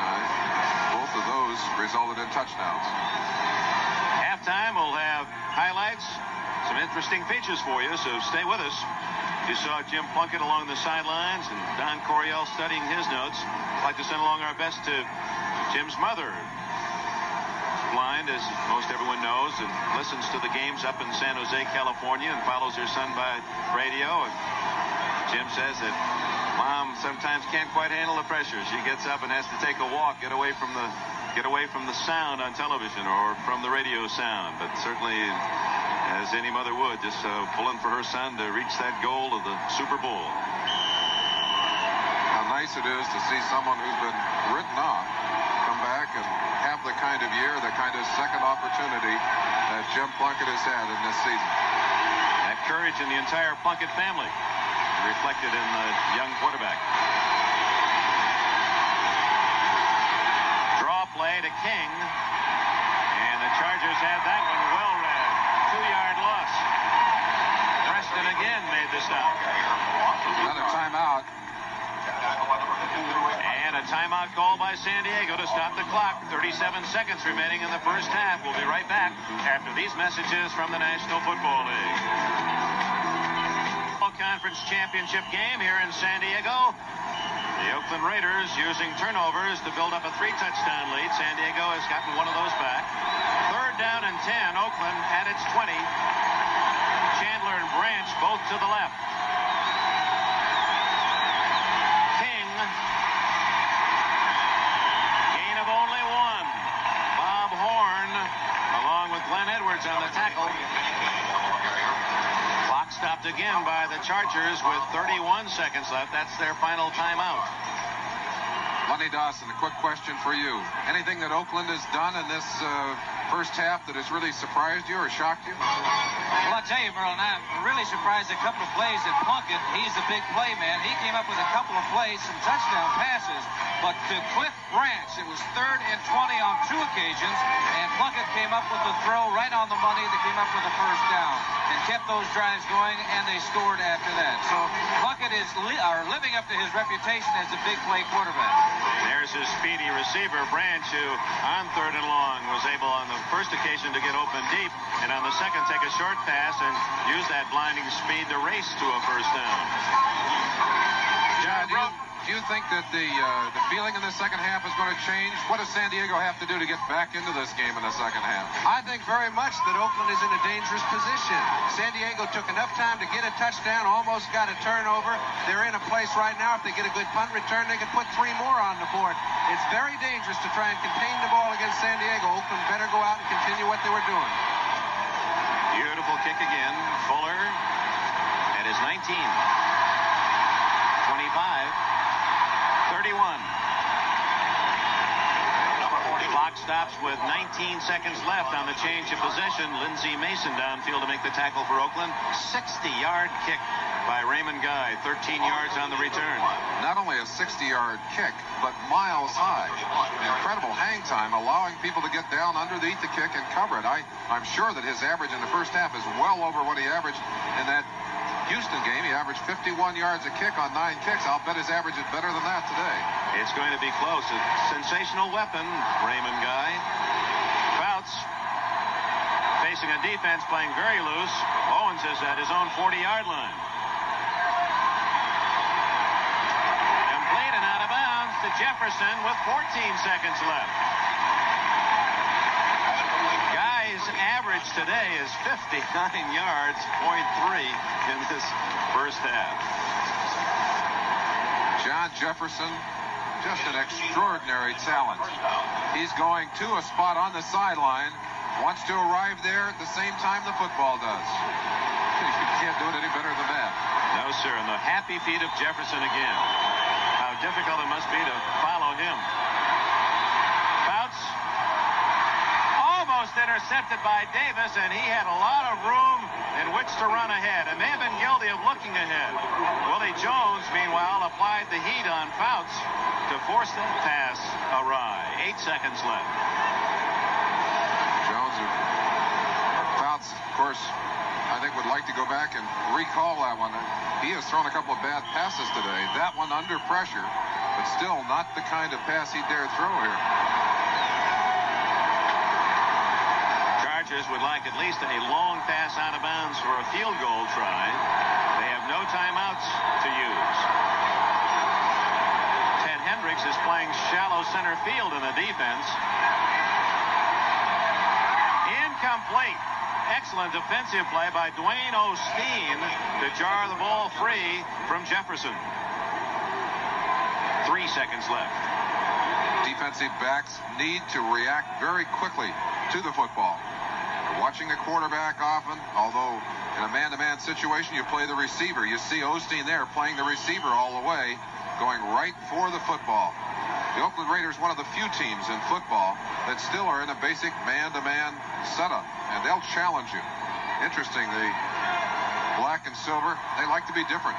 One of the ways they are different is their ability to go man-on-man with good receivers. Burgess Owens is at the 5-yard line as they look for that long pass, and here it comes. Up for grabs. Incomplete. And that is the end of the first half in San Diego. We expected plenty of offense, and that's what the first 30 minutes have provided. Turnovers by San Diego, and the opportunistic Raiders taking advantage. And at the intermission, the score, Oakland 28, San Diego 14.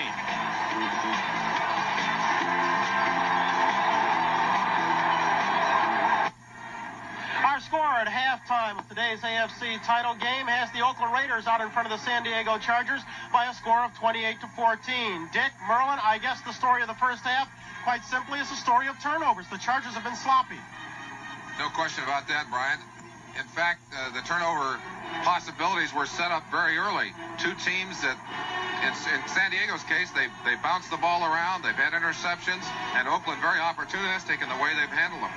You know, when it rained this morning, Brian, I think a lot of the players woke up with the same feeling that, that's another thing to worry about. The rain, and maybe with the bad weather, there might be the turnovers. And there were occasions where that feeling came out in this first half. I think in an emotional game, too, the ball tends to bounce around a little bit more. The Raiders have hit, I think, harder than San Diego the first half. A lot of good hitting. Dick Merlin, it appears to Mike and I down here as if Oakland's front line is just handling San Diego's defensive front. Is that the way it looks to you upstairs? I think they've certainly given their quarterback Plunkett a lot of time to throw, and that vaunted rush has gotten to him a couple of times, but very late. He's had time to throw the football, and often much more than they would like to allow him. And San Diego, don't forget, they were down twice deep in Oakland territory, Bryant, and coughed up the ball. If they score, we have an even game at 28 at the intermission. Okay, Dick Merlin, thank you much. Our score at the intermission is 28-14. Let's turn our attention to the first half. It was the first half that the Chargers would sooner forget. Their problems began actually on the third play from scrimmage. You see Jim Plunkett there. Third play from scrimmage, he bounced one off the hands of Kenny King into the arms of Raymond Chester. Well, you recall the John Mackey rule. Raymond Chester took it the other way, 56 yards. Suddenly the silver and black is up by a score of 7-0. But this one was a wild one from the start. First play from scrimmage for the Chargers. Dan Fouts up top. Into the hero of last week, Ron Smith, 55-yard strike. Looked like San Diego was going to come back and tie the ball game immediately. But instead, Lester the interceptor. Look at this. The man has 5 pickoffs during the postseason to go with 13 in the regular season. It stopped the San Diego drive.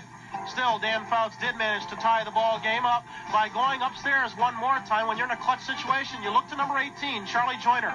Dwayne Elstein was all inside his jersey on this play, but instead, Joyner comes away with the ball. Just like that, San Diego had tied the ball game at 7. It was left then to Jim Plunkett, who hit 7 of his first 9 passes to march his club down the field. He did that. Then when he couldn't find a receiver, ran it the final 5 yards for a touchdown that put Oakland ahead by a score of 14-7. Following a Fouts interception, Plunkett in position again for a touchdown. 21 yards into the arms of Kenny King. 21-7 Oakland. Then after Williams coughed up the ball in a fumble, Mark Van Egan made it a 28-7 ball game. This was before Fouts into the arms of Joyner to cut it to 28-14. This as we near the end of the first half. So that's how we stand right now. Oakland's out in front of the scoreboard. San Diego, unfortunately, all out in front in the turnover department. We're going to get back in just a moment. We'll come back with highlights of the Philly game right after these messages from your local station. Joined now by Mike Adamle. We've been watching Oakland-San Diego go at it for the second Super Bowl berth. Earlier today, Philadelphia decided the first one by turning back Dallas 20-7. And Michael, the hero of the game, was young Wilbert Montgomery. Now, coming into this one, everybody said, hey, he's a little guy who's been beat up. But from the opening gun, when he scored a touchdown, it was his ball game, 194 yards. Well, watch him go. This one went for 42 yards and gave Philadelphia a 7-0 lead. All week long, Dick Vermeil had been selling wolf tickets, saying his team wasn't healthy. But watch Carl Hairston here. Well, he makes Danny White fumble. This is in the third period after it was 7-7. It set up a Tony Franklin field goal, made it 10-7.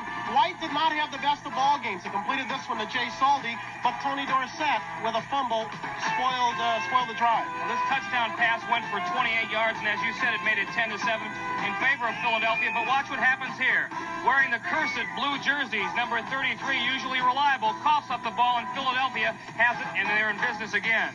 Well, it set up a Leroy Harris touchdown of 9 yards. This after Jerry Robinson returned it. When Harris went over from 9 yards out, it made it Philadelphia 17, Dallas 7. Fans in Philadelphia were going nuts in 5-degree weather. Harris taking it 17-7. They added a Franklin field goal, and now it's 20-7. Philadelphia the winner. Does that surprise you? Well, not at all, really. I think that the key to here was we watched Wilbert Montgomery go 54 yards for the last touchdown of the game. And what a day he had. It's a new NFC Championship game record. The key for Philadelphia, as it has been all year long, is to keep their key people healthy. Jaworski stays healthy. Wilbert Montgomery stays healthy. Philadelphia is going to win. I think also they got a great day out of their defense. Okay, let me ask you real quick. We're getting in a hypothetical situation. How does Philly stack up against either one of these teams as we look down the road to Super 15? Well, you know, they played them both during the course of the regular season. They whooped Oakland pretty bad, and they just lost to San Diego by a point, so I would say pretty well. Okay, final again from Philadelphia was Philadelphia 20 and Dallas 7. So we know what... They're ready to kick it off. Chris Barr back. San Diego gets the ball first. Very important that they get something going right now. Sure that they've had their conversations in the locker room. Let's see what happens with it. Bauer has it taken away from him by Frank Duncan, and he's toppled at the 24-yard line. And the Chargers, as you've said so many times during the course of this year, Merlin Olsen at first position to establish momentum, power in the second half is so very important. Pretty interesting first statistics. You look at the yardage, total yardage passing, 243 for the Chargers, but as I said earlier, the most important stat is what's happened at the end of those drives, not between the 20s and between the goal lines. And Oakland has been able to get that ball in the end zone. Look at the turnovers. None for Oakland, 3 for San Diego. And as we said at the start, Oakland has taken the ball more than any team in the NFL, and San Diego's coughed it up more. Ron Smith dancing out of bounds with a first down at the 35. 11-yard play to Smith, who caught only 4 all season, and then had, of course, the big touchdown pass last week to beat Buffalo. Offense for San Diego, directed by their all-pro quarterback Dan Fouts, his running backs, and that, of course, you use that term loosely because San Diego does not run that much, and Chuck Muncie bruised a shoulder in the first half. We didn't see him in the second quarter, so Mike Thomas is the lone setback. Double tight end, that's Winslow with McCrary on the other side. Wide receivers, Joyner and Jefferson. Thomas dropped at the 35-yard line. Otis McKinney reacting quickly, number 23. The Oakland Raiders playing 5 defensive backs on first down, daring San Diego to run the football. The Chargers tried to run, but were ineffective there. If they can't force Oakland to come in with the extra linebacker, they're going to be in trouble in this second half. Oakland stopped the running game of the Eagles in a game you saw here on NBC at midseason when Philadelphia rallied late to beat Oakland 10-7. A lot of time. Intercepted. Dwayne Osteen. A flag is down, and Osteen fumbles, and San Diego recovers. 63, Doug Wilkerson. Out to the 43, but I believe we're going to have interference against Osteen. John Jefferson back there waving everything back. He said, hey, bring the ball back here because they hit me before the pass arrived, which they did do. That was at the 46-yard line of Oakland.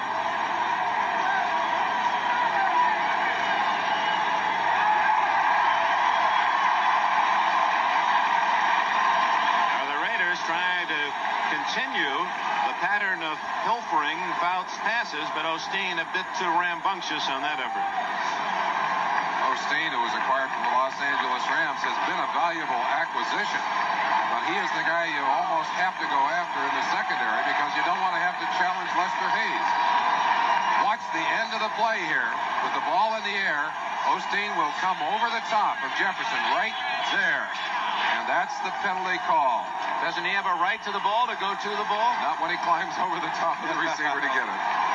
That was the argument by the Raiders, and of course they've lost it. From the 46. Fouts is down. Cedric Hardman has the first sack of the day for the Oakland Raiders. The veteran Hardman from North Texas State, an all-pro with the 49ers and having a big year at the age of 31. So Fouts loses back to his 45. Fouts is not a terribly mobile quarterback. Tries to swing. Tries to get away from Hardman. Hardman strips him down, puts him on the ground. 2nd and 20 to go. Obviously, San Diego needs to get something going in the second half. Down 14, they can explode. But they need to get it going now. Joyner left, Jefferson right. Incomplete, trying to find Jefferson in the middle of that Oakland defense. Appeared they had a zone coverage on that time. Cedric Hardman again applying pressure on Fouts. I think the key for the Oakland Raiders is they've been able to get pressure on Fouts with 4 rushers. They haven't had to go to the blitzes that they have used in other games, and you don't want to blitz Fouts. Fouts scores when you blitz him. He reads the blitz, he takes advantage of it. They've been able to do it with that offensive line. Hardman, the 2-sack, Jones, Browning, they're doing a good job of attacking, and although they have not sacked a lot of times, they've not sacked Fouts, they have made him very uncomfortable in the pocket.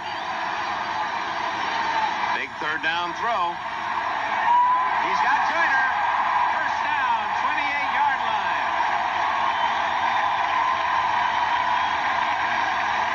That's what makes the Chargers so exciting. There is no such thing as 3rd and 2 long for Fouts. And here's the difference. Look at the amount of time that Dan Fouts has to work. He'll find the open receiver, and he'll drop it into the hands. Charlie Joyner, one of the most disciplined pattern runners in football. In motion, breaking up field. Watch him find the open territory. Hey, he said, here, get it to me now. It was Jefferson who had 5 catches over 100 yards last week against Buffalo. Joyner now has 5 catches, 113 yards today, and both touchdowns. Thomas. They caught Hendricks red-dogging from the backside, and they ran away from Hendricks, and a good game by Mike Thomas before Martin and Owens can make the tackle. And that's exactly what San Diego must do to force the Oakland Raiders out of that 5 defensive back situation. There's room up the middle. Thomas gets in there quickly and takes advantage of it. San Diego has an opportunity now down inside the 20-yard line. Second down and a yard, down with which to play for Fouts. Let's see if he goes for 6.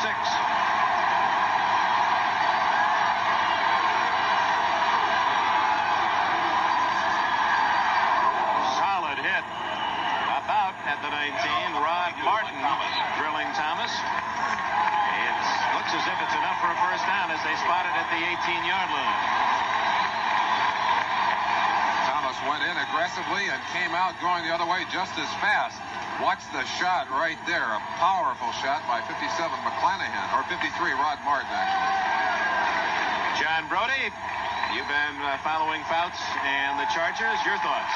Well, the simple thing is, Dick, that time Rod Martin made a wonderful play almost at the line of scrimmage, but he's got to cover about 12 yards around the middle of that line.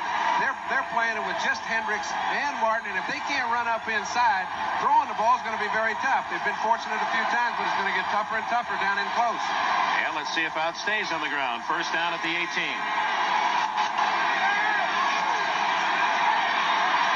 Going deep. That was Jefferson and Hayes matched up. 2 All-Pros. Jefferson nodding his head to Hayes as if to say, that was a legal bump. We were both going for the ball. Hayes with an interception in the first half, his 5th in the 3 playoff games. You don't want to shake hands with Lester until he's had a very good shower. Watch the interaction between these 2 great players. Lester Hayes looking back, trying to find that football. Jefferson had 13 touchdown catches during the season, 3 of them against Lester Hayes, and there weren't many thrown on that man during the season. And Hayes with 13 interceptions. Ron Smith at the 8-yard line. That's going to be close to a first down.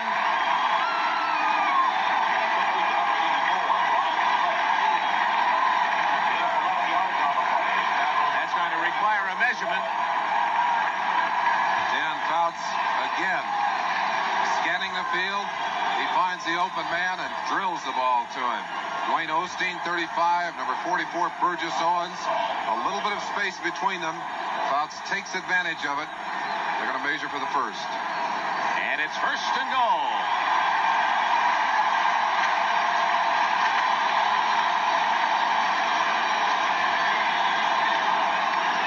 Fouts to Smith, who had a little trouble controlling it, but able to latch onto it. This is the drive from the kickoff to open this second half. San Diego's marched steadily downfield to first and goal at the 8.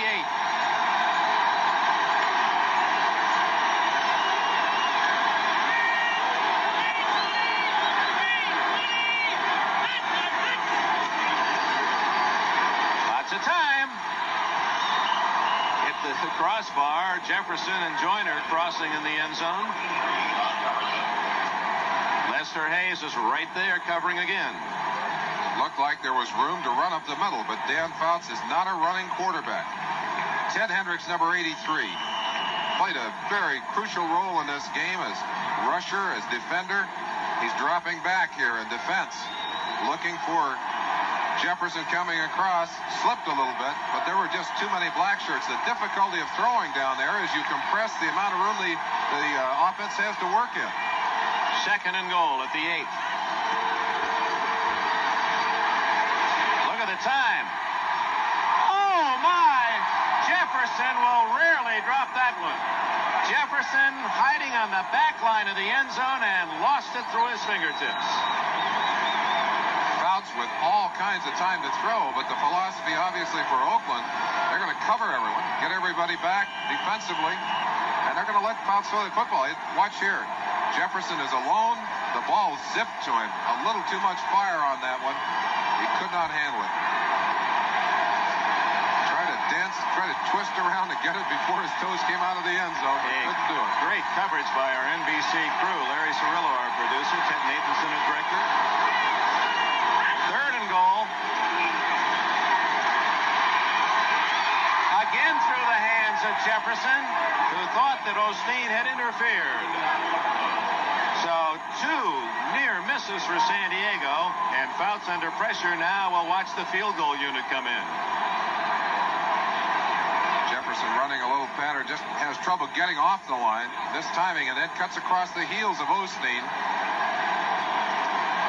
He makes those catches more often than he drops them. Indeed. Both of the last 2 chances, Jefferson, that's easy picking for him. Rolf Brynerska from the 16-yard line, a 26-yard attempt.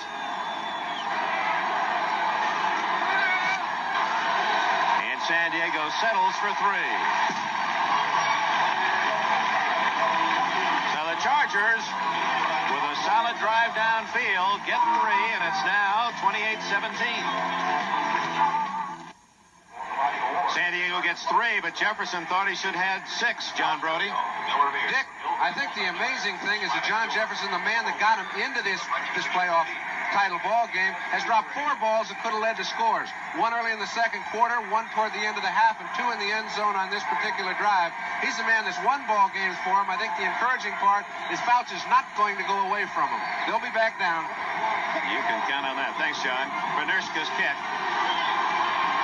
Arthur Whittington, the 10, and to the 22-yard line to match the number on his back, the former SMU star. So the Raiders have the football for the first time in the second half. What do you expect, Len Dawson, from Jim Plunkett? Well, I know this, and he's going to have a wonderful opportunity on first down because they are ahead. I think you're going to see the linebackers of San Diego coming up close to the line of scrimmage to stop the run. He has not been able to get the ball beyond the linebackers because they get such great depth. I think on first down, it would be a great opportunity for the Oakland Raiders to throw some play-action passes and get behind the linebackers. All right, Plunkett, there are his first half statistics. Branch and Chandler both to the right. Chester, the tight end, on the left. Plunkett's going to throw on first down. And one hops it to Chandler. Chandler was wide open. One of the things you notice about Plunkett, he throws some passes with great zip and accuracy, and other times it would appear that he loses confidence in a pass. He does not throw it with velocity, and the end result is that it ends up being a pass like that, poorly thrown and occasionally intercepted.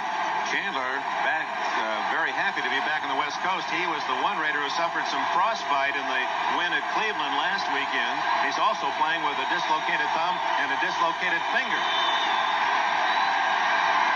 Good protection underneath to Chester, and he is met solidly by Woodrow Lowe. 3rd down 6. Plunkett getting a chance to examine the defense of the Chargers. Gets the opening here. You see the crossing pattern, number 88, Chester. But well adapted to by the linebackers. Defensively, you're willing to give him that shot up front, but you got to get to the ball carrier, to the receiver, and shut him off from the extra yardage. 3rd and 6. We understand Lester Hayes receiving some attention from the doctors and trainers on the Oakland Raiders sidelines for his calves. Plunkett. And San Diego's defense gets a cheer.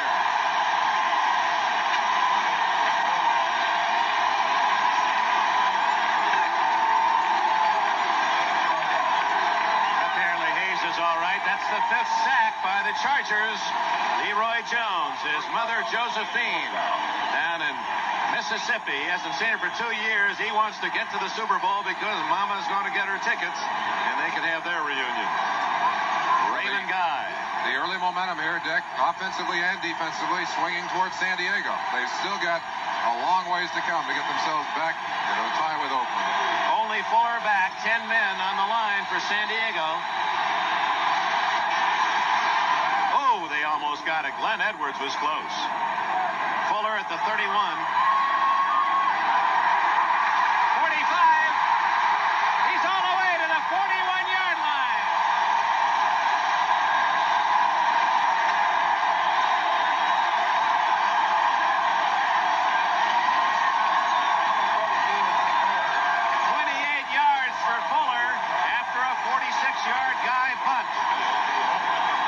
Sometimes Ray Guy kicks the ball so far that it's hard to carry. Hard to get down there to make the tackle. Unusual to have a good return off a play of this kind. With the block coming, there's no organized block, or there's no organized return. And we're very lucky that's almost all individual effort coming back. Mike Fuller, a great effort. Mike Thomas takes it to the 38 of Oakland. We have 8 minutes and 35 seconds remaining in the third quarter. Oakland leading first 7-0, then San Diego tied, then Oakland ran off 3 touchdowns, 28-7 before the Chargers scored late in the first half. San Diego's first possession of the second half led to a field goal. After 3 plays and a punt, San Diego back in business. 2nd down and 7.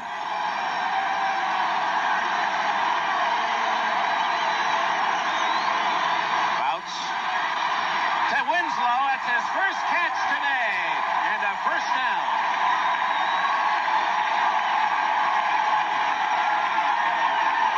Winslow, going into the second half of this game, had completed more passes than he had caught. Remember, he had that long pass in the first half. Excellent play. Bouts getting a lot of time, zips this one on a string. And Winslow, what a graceful athlete he is for a man that tall. No question. People are going to go looking for Kellen Winslow's and try and put him at tight end if they can find him. First down. And a whistle. There was movement before the snap. Jefferson, all for naught. Mike Thomas might have nudged forward before the snap. Full start. Offense. So that will cost San Diego 5 yards. Philadelphia beat Dallas 20-7. These two teams both were engaged with the Eagles during the course of the regular season. Just to refresh your memory. Full start. Moving before the snap. Snap. Number 62, 67. First down. San Diego defeated Philadelphia here 22-21. And Oakland lost at Philadelphia 10-7. No matter who wins this game in San Diego, it appears will be a great rematch with the Eagles 2 weeks hence.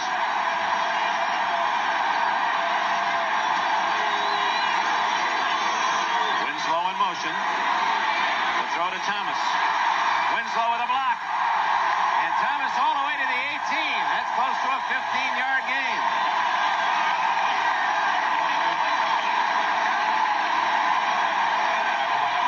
Thomas has had a tremendous load. Since the injury to Muncie, he's had to be running game and now pass receiver. But literally a running back, once that ball is in his hands, he knows where that first down yardage is. He looks like he may have gotten it.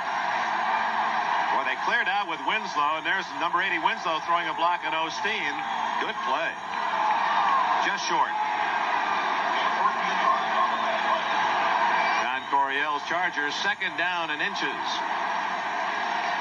John Brody, question for you. Is this a gambling down? Second down and inches? Merlin, I think it's a situation where it's better to have 2nd down and inches than it is to have 1st and 10. They've got 3 downs to pick up a first down. They would love to have the ball first down. I think he'll do something simply to keep the drive alive. I don't think he's going to fire the ball in the end zone. Some people might predict that. And if he does, they've still got Matt Millen in the ball game. Their short yardage defense is there. If they've got a good play, they'll probably use it. Well, I tell you, defensively, your philosophy has to be we protect for the pass because you got to be frightened of the ability to throw this down away. Chargers with a solid third quarter trying to pull ever closer. Winslow. Flags are down. Winslow to the 8-yard line.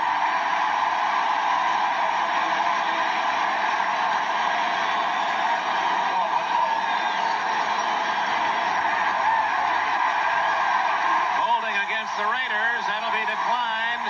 It's first and goal. San Diego at the 8. Now, it was at this spot on the opening drive of the half that the Chargers stalled and had to come in with the Bernerska field goal. But stalling is perhaps not the proper term because John Jefferson had 2 touchdown chances and, uncharacteristic of him, could not latch on to either. Holding, number 83, defense before the pass, penalties declined, first down. Ted Hendricks trying to slow someone down. First and goal at the 8. And this Charger crowd starting to believe again with 6:53 left in the third quarter.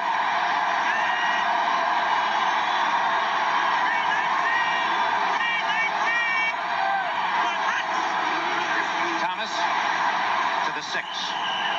Richie Kinlaw from Oklahoma, the middle guard for the Raiders, made the stop. Here comes Chuck Muncie back into the ball game for the first time since early in the game. 6.5 minutes left in this third quarter. Muncie obviously in the game because of his physical stature, short yardage, running game. That's the work of big men, and Muncie is one of the biggest backs in the NFL. They like to run him to the left. There he goes. Touchdown!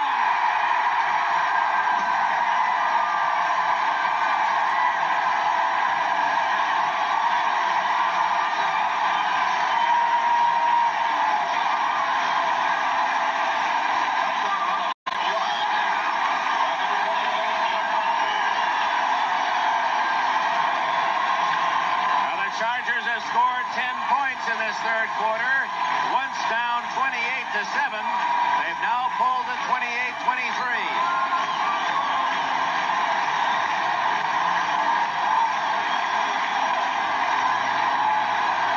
Mike Fuller will hold for Bernerska. It was Fuller's punt return that set up the score.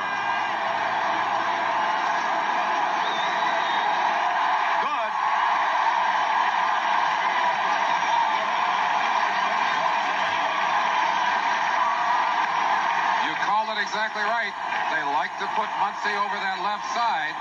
He gets excellent blocking. Big Ed White, number 67. Wilkerson, 63, out in front of him. But he could have gone a long ways further if he'd had to. So is 6:13 left in the third quarter. Oakland's lead is 4.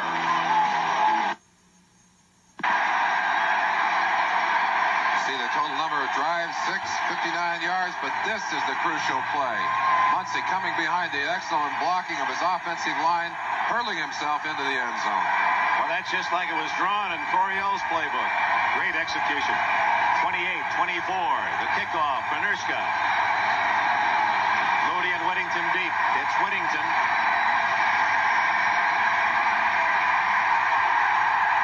Jerome Dove was there first at the 22-yard line. John Brody, let's go back to the touchdown. Let's see why Muncie had such a wide-open route. Well, Dick, it's interesting to note that the 2 people in closest pursuit are Otis McKinney and Cedric Hardman, both passing situation for defensive football players. They thought Muncie was in there as a decoy. They knew his shoulder was bad. He surprised them, put it down, and slipped it in. Otis McKinney and Cedric Hardman on this side, 5 defensive back situation. They fooled him, ran it in the end zone. Kellen Winslow with a great lead block. This crowd giving Plunkett problems just hearing.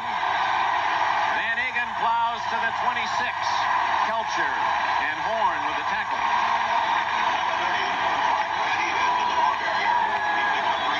The Oakland Raiders cannot afford to think at all about just running out that clock. A three-point lead against this San Diego Charger team is nothing. They can explode on you instantly. 4 points, 28-24 the score. The tackles never could have. I didn't want to say that. Second down. Or subtract. Kenny King. Bubble. Or was that something that looked like the ball was free? I guess it was just somebody's shoe seemed to fly there. Kelcher made the tackle as King with a burst of speed as a Oakland first down at the 34. See that play again. Kenny King getting a good shot here. Dave Dalby, number 50, crawling over there to get into the block. Louis Kelcher. But he has the first down. That's the initial first down of the second half for the Raiders. Plunkett to King. Look at that speed. Caught from behind at the 45-yard line by Willie Buchanan. King electrifying. That's the man that ran 89 yards for a touchdown against the Chargers in the game at Oakland. 22-yard play, and that's the kind of explosiveness that King was not capable of during the last half of the season because of that ankle. Watch him accelerate. Now watch him see the opening and just burst for it. Almost broke away. Shoestring tackle by one of the secondary kept him from getting out of there, but they're inside Charger territory down the 44-yard line. 4 minutes, 10 seconds left in the third quarter. Oakland 28, San Diego 24. Plunkett to Chester, who came back to meet the ball, and Chester's to the 25, and another Oakland first down. In case you joined us late, Chester was the man who caught a deflected pass. King was the intended receiver, went through his hands to Chester, and he went for an opening touchdown of 65 yards. Chester, for all of you receivers out there, watch what he does when the quarterback gets in trouble. Comes back to the football and makes a great play after he gets the football. Around to get the extra yardage. Chester noticing that Buck's in trouble. He says, here I am. And he ran right away from Mike Fuller. First down at the 26. King to the 18-yard line. Oh, is he quick. Mike Williams at the corner for San Diego made the tackle. And Fouts waiting his turn. 8 yards for King at 2nd and 2. And on the tackle, number 42, Mike Fuller.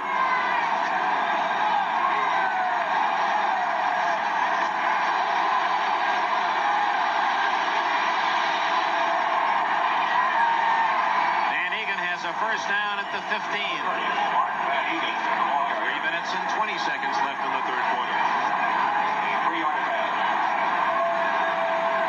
We're all excited, as you well can imagine, to be sharing with you that Super Bowl experience 2 weeks from today. The entire crew will be in the Superdome in New Orleans.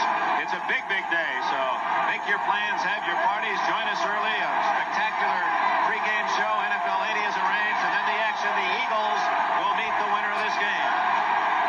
If Jim Plunkett can get it in the end zone here, he certainly improves the chances for his Oakland Raiders to be in that game. That's Branch in motion. Van Egan.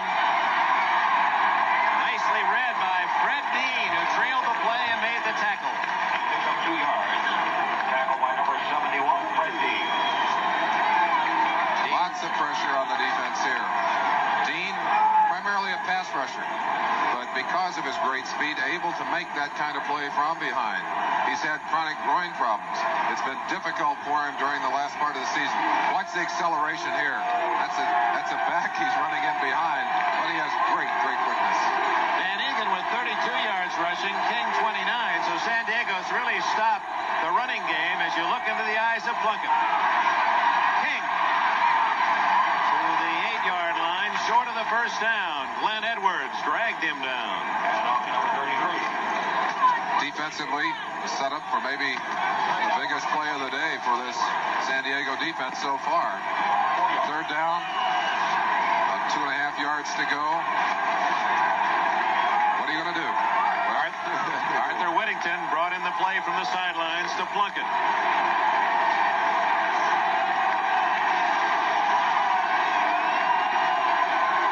Almost 3 yards for the first down.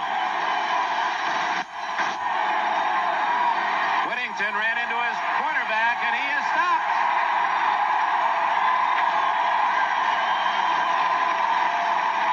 The play misfires. Red Dean with the ball, but going nowhere. And now the the field goal unit comes on for Oakland. Tremendous penetration on the right-hand side. Watch the pressure coming in right there. It's Gary Johnson, I believe, 79, diving for him. He had to change the pattern of the play, and Whittington had no chance. But if you can get into the backfield and cause problems for timing, you can make that kind of play defensively. Chandler to hold at the 17, a 27-yard kick by Barr, who had his troubles here in the first game between these teams. Not on that one. Barr drills it through, and with 49 seconds left in the third quarter, the Raiders are back on top by a touchdown. The score in San Diego, Oakland 31, the Chargers 24. Well, when these two teams met the first two times this year, not unlike this one, they were equally exciting games. We did both those games. We saw these two teams battle on equal terms, although I think Oakland, actually, even in the game they lost, outplayed the San Diego Chargers. Because you've got to feel the pulse in this stadium. These people believe their Chargers are back, and the Raiders are going to have to take it away from them. It's 31-24 as Barr hits a long one. Bauer, the 10. Down at the 21-yard line. Tackle made by Joel Campbell, former New Orleans Saint, the #1 draft pick out of Maryland. Well, Fouts has been hot since the score was 28-7. His team has outscored the Raiders 17-3. Fouts putting it in the air as always. And we have a timeout. 40 seconds left in the third quarter here in San Diego. And we're all going to need some air before this one's over. Oakland by a touchdown. Now a big week on NBC. That Bob Hope Desert Classic, and of course Bob's special next Sunday. 31-24. San Diego trails with the ball. The Chargers at the 22.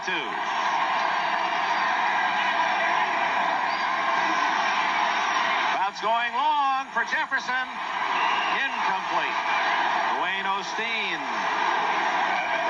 on the coverage. Jefferson hit hard on the ground. John Brody, take us into Dan Fouts' huddle. I think, Dick, when you start talking about the thoughts of Dan Fouts, there's one thing he has to guard against. He's home. I know he's excited. His group thinks they can score touchdowns at will right now because they're on a hot streak. But remember, Matt Millen is not in the middle. They're playing pass on first down, second down, and third down. You notice how little time he takes to throw the ball, but they've got to run something up the middle. I noticed they had Muncie in the last play. They've got to work something on the ground because Matusic has got to stay at home if they're going to keep him off the passing. Ted Hendricks can't get him, but Willie Jones does, and Fouts is sacked for the second time. Could well be the last play of this third quarter. 29 seconds left. It was Hendricks who forced Fouts to look elsewhere as he went firing in from a position on the opposite side from where you normally would find him. Doing his freelancing, he'll work all up and down that line, and he really makes it tough on the offensive linemen and to pick up people at backs who are supposed to be taken care of. But again, it's that bad matchup for San Diego. Willie Jones on Dan Audick that cost him the sack. See if Fouts gets a play off before the end of the third quarter. 14-13-12. Greg McCrary is in at tight end. Jefferson and Joyner both to the right. This is 3rd and 15. Jefferson slipped as he made his cut. 1 second left in the quarter. And Fouts very slow in getting up. It was Hendricks again coming in hard. Watch Jefferson as he makes his cut here. Plants that foot and just trips. And that's dangerous because that ball is already in the air. Meanwhile, Kellen Winslow took quite a pop. Monty Jackson, 42 on the coverage. I see. He pulled a muscle. He pulled calf muscle, did Winslow. That should not be serious. Looks like it might be a cramp, Dick. Partridge. Oh, short kick. But it takes a nice bounce for San Diego. Ira Matthews is to the 49 of Oakland. Tackle made by Hank Bauer, and that is the end of the third quarter at San Diego's Jack Murphy Stadium. The score after 3, Oakland 31, San Diego 24. We'll be right back after these messages from your local station. They're still very much alive in San Diego. Friday was San Diego Charger Day. I understand all the school kids, elementary through high school, all wore their blue and yellow. The spirit, the Chargers, and they're down to 15 minutes to go. 31-24 the score. The Raiders in front. Oakland good field position at its 49. Van Egan to the 37-yard line and a first down for the Raiders. Third quarter statistics. You might expect favoring the San Diego Chargers substantially, but tremendous yardage gained by both these teams so far in this game. Plunkett, Dick, has averaged 23.3 yards per pass completion today. You talk about the long bomb and going deep. He's done it today. And that's true to form for the Raiders. Nothing much there as Whittington to the 35, 2nd and 8. Kellen Winslow receiving some attention, and from that expression it would appear that he's studying a chess move. He's going to be all right. He was an outstanding, and is an outstanding chess player. He said, who's been your toughest opponent in chess? He said, I don't know. No one's beaten me yet.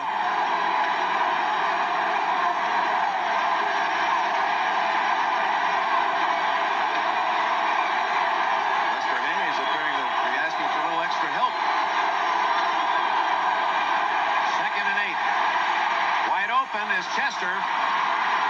Good tackle by Woodrow Lowe at the 30, short of the first down. 3rd and 3 for the Raiders.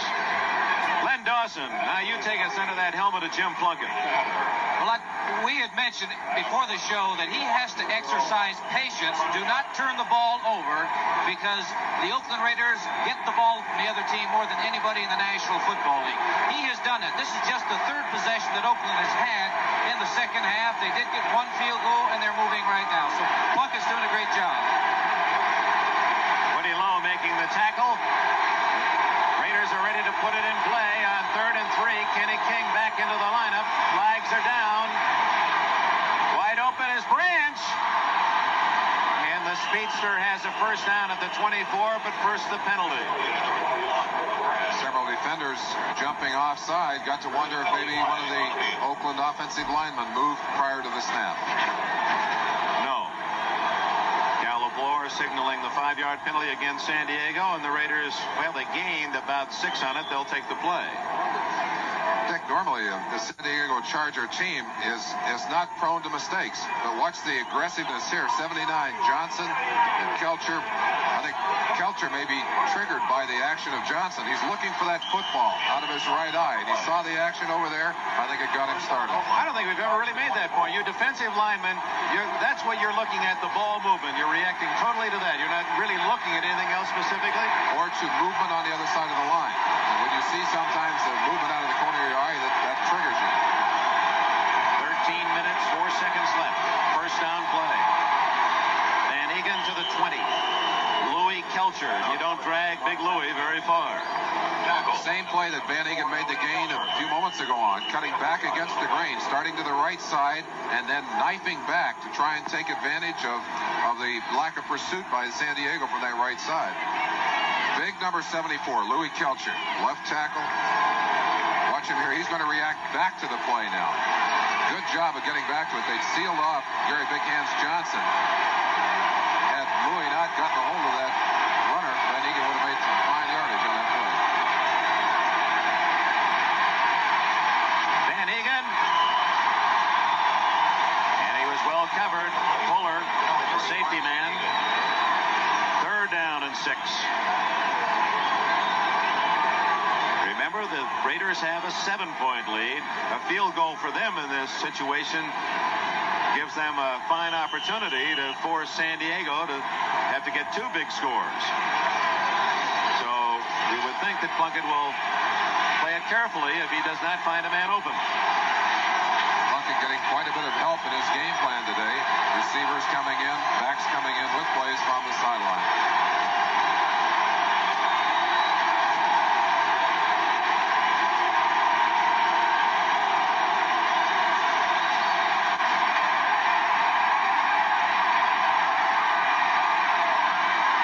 To Chandler at the 10-yard sideline. It'll be first and goal for the Raiders. A flag. I thought I saw a flag drop in the end zone. Now, maybe that's just something from the fans, but there is a yellow something in the end zone. Apparently just some fan refuse. Gene Upshaw talked about the importance of giving Plunkett time. Plunkett actually scrambling here gets enough time by stopping, finding some open territory. He has done that so well today. Bobby Chandler playing with those two bad hands. I don't know how a man can catch the football as well as he can. Dislocated thumb on one hand, dislocated pinky on the other. He said this is the first week that he hasn't had splints on both of those fingers. That's amazing. And with those soft hands of his, he gave them the first and goal, and now it's second and goal from outside the 7. And all the time, the Raiders chewing up the clock. 11:15, 11:14, 11:13. There's the item they thought might have been a flag deep in the end zone. One of the cards that say Charger power. Both receivers to the left. Chandler with Branch in the slot. Van Egan again cutting back inside to the 3. Dean and Kelcher the tackle. Boy, two Pro Bowlers that have played outstanding football defensively for Don Coryell.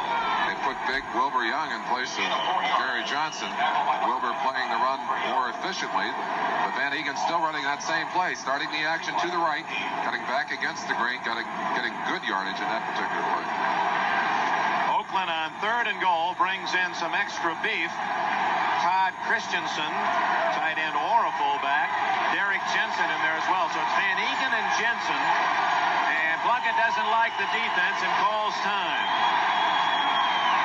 Now Plunkett, you'll recall in the game at Cleveland, called time down by the goal line. Talked it over, came back with the same play, and that was the winning touchdown scored by Van Egan. Timeout, 10 minutes, 18 seconds left. Oakland by 7.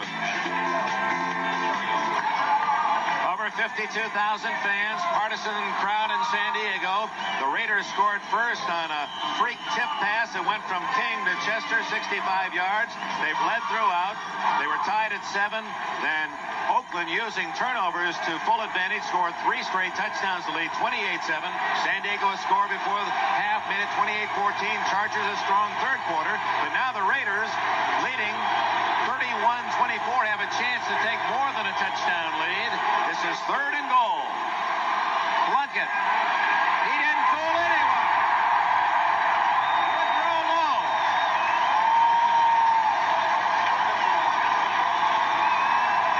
The big play man, the linebacker from Alabama, Lowe, read it all the way.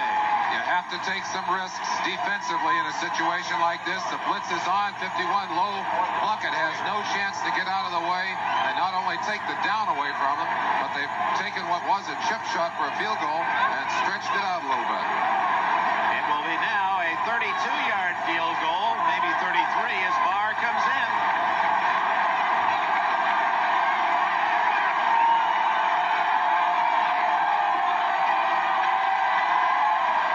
He's got it. And a big 3 points it is for the Oakland Raiders.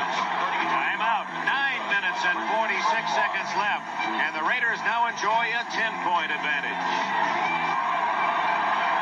Charger power in San Diego. They were dressed like that in Philadelphia today as well. Barr nails a line drive through the hands of Bauer. That's a muff and goes out of the end zone for the touchback at the 20. Oh, we have a moment. Just want to give credit to Chris Barr. He had his problems kicking through the course of the year. In fact, in the first game of the season here at San Diego, he was 1 for 6 field goals, but he's been perfect in the playoffs, making all 9 points after and 4 of 4 field goals. They get a lot of boos to those kickers when they miss, and let's give them credit when they're solid. It's quite a comeback. There are a lot of comeback stories on the Oakland side of the field. Dan Fouts has Chuck Muncie behind him. That's Jefferson in motion. Ron Smith splits right. Joyner to the left. Fouts going long for Smith. Incomplete, and he had beaten Monty Jackson. Jackson just stayed close to him and hoped that he could look at the right time. been measuring the time for the quarterbacks all day. Let's check Fouts on that last toss. Relatively a deep pass, about a 25-yarder downfield, but thrown in 1.9 seconds. And he had to throw that quickly because Willie Jones was coming right over the top after him. The ball on target, but just too difficult to handle when you got a defender right on top of him.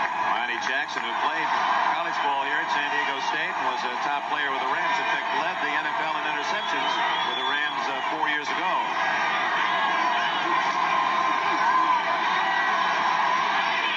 Smith, and again it's Jackson to break it up. Monty's brother Terry, a member of the New York Giants club. Monty has not played much. He's had some injury problems this year and held only one interception. Looked like Smith pitched on that one. It looked like he had a chance maybe to accelerate and get his hands on it. May have misjudged the football. There's old Highway 63 on the sidelines. Gene Upshaw, 23rd playoff game for Upshaw. Muncy out of the ball game. Thomas in. One back. Four receivers. Three wide receivers plus Winslow. He's on the right side. Now it's a triple right. And wide open is Joyner. Osteen knocks him out of bounds at the 36. First down, San Diego. Joyner's had a big day for Don Coryell. Fouts with Joyner all the way on that pass. Charlie, as we said, is one of the most disciplined receivers in football. Crafty veteran who announced to his teammates early this year that he was thinking about finishing it this year, but they're trying to talk him into staying around. He has had a rather remarkable season. And a remarkable day. 6 catches, 130 yards, and 2 touchdowns for Joyner. Approaching the 9-minute mark of this fourth quarter. 10-point lead for Oakland. Muncy, he's got some blockers. Down he goes with a first down at the 48-yard line. Willie Jones made the tackle. Wide receivers must do more than just catch passes. Number 84, Smith, on 83, Hendricks, got enough of Hendricks to bother him, give him some trouble, and Muncy got outside of Hendricks, got into the secondary, made a nice gain. Willie Jones shaken up on the play. The Trainers come all the way across from the Oakland side. Smith also shaken up. Found out that Hendricks is hard as rocks out there. The clock, by the way, Dick, now an enemy for the San Diego Chargers. They'd like to be able to mix their plays. They need to run occasionally to keep the defense honest, but they also need more than a touchdown to get back in this game. They've got to move it down the field as fast as they can. Getting King on the sidelines as both players appear to be okay. Jones and Smith. Jones heading toward the Raider bench. Dan Fouts, again, to give the fans a measure of appreciation of his talent. The quarterback throws for, well, we'll ask our gentlemen, Glenn Dawson and John Brody. You throw for 300 yards, you've had a big day, but Fouts had 8 of those this year. An unprecedented season. He's over 300 yards again today. Was that your measuring stick, John, for a big day? Not at all. I think you can look on the other side of the coin and see that Plunkett's had an exceptional day, but he's been able to pick and choose. Fouts is in a situation where he's got to throw the ball with 9 minutes, as you alluded to, and he hasn't got that luxury.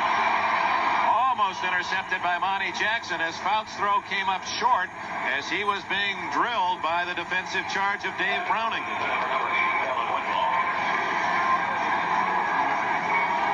What about you, Lenny Dawson? We talked to John about 300-yard day. Was that a measuring stick for you, or were you more concerned about the score on the board?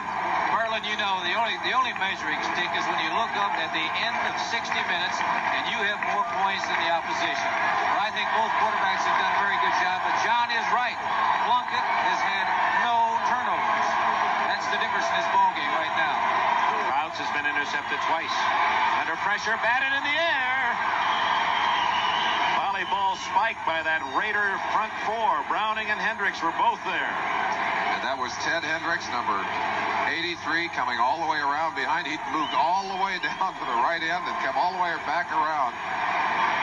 San Diego knows that Hendricks is going to be coming, and yet here he is, still able to get there from the backside, along with Matuzak, number 72, I believe, coming in from the left side of your screen. Combination deadly for Fouts. He's facing a tough situation here, 3rd and 10. And Matuzak, not a bad spike man at 6'8". Hendricks is 6'7". Browning 6'5". Hardman 6'4".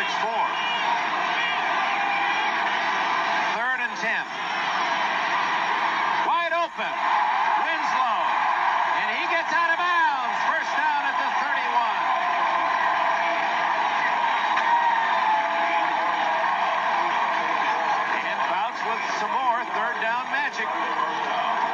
Fouts has been magnificent in the tough situations today. But look at that receiver. Give him some credit, too. Winslow finding the open territory. Looks like he's still having trouble with that calf. Running with a little problem here. Breaking outside. Scooping that one off the ground. Excellent catch. Good hands by Winslow. Caught 89 this year to lead the NFL. And he stopped the clock with 8:32 left.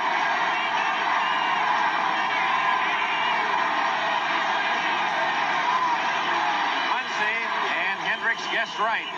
Mike Davis also in support. Raiders felt that might be time for a change-up.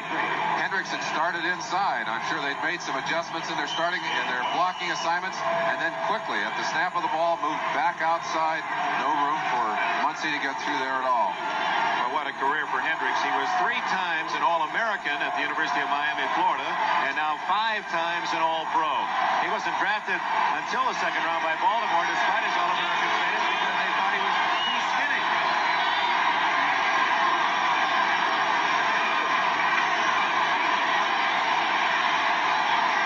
Winslow, and a flag is down. That's going to be interference against the Raiders. Monty Jackson on the cover. And Winslow's hurt.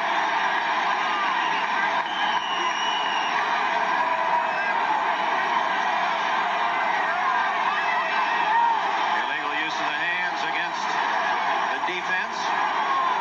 And Winslow is hurt.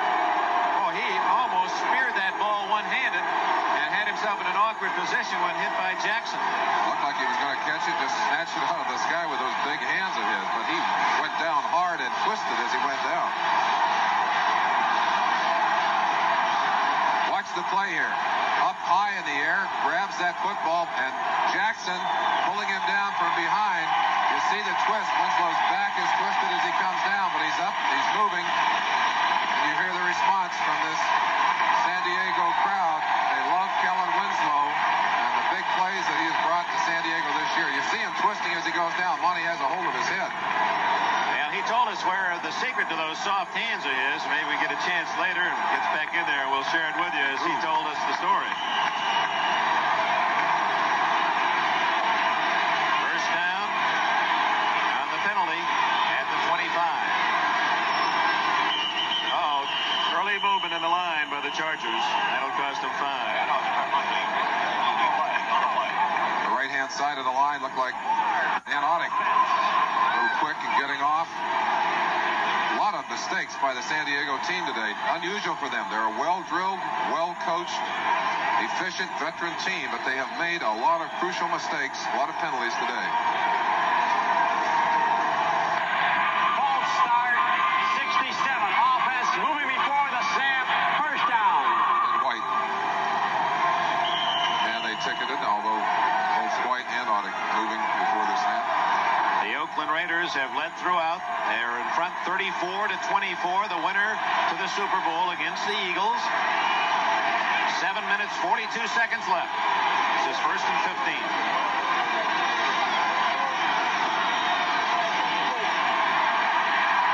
Is that a fumble? And it's Hendricks again. The Raiders have the ball as Ted Hendricks has just done a pickpocket, but there's a flag downfield. And we'll see, we may have something against the Raider defense.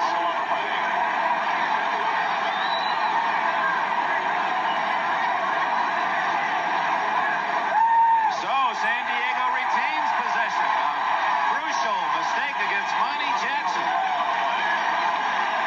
Greg McCrary has been on the field for a good part of the day, in spite of that painful back injury. But he's also had some problems doing his job out there. On that particular play, he was assigned to block Ted Hendricks. Got a good push off on him, but Hendricks was the man that took the ball out of Fouts' hands. Illegal contact, 42. Defense, first down. Oh, a big turnaround. Instead of Oakland with the ball, San Diego still is deep in Raider territory. There's the action right there, outside of that 5-yard zone, and still contact. And of course, that's illegal. You see the flag coming in right at the heels of Monty Jackson, number 42. Last 3 plays have resulted in penalties, 2 against Oakland. Muncy. All the way to the 9-yard line.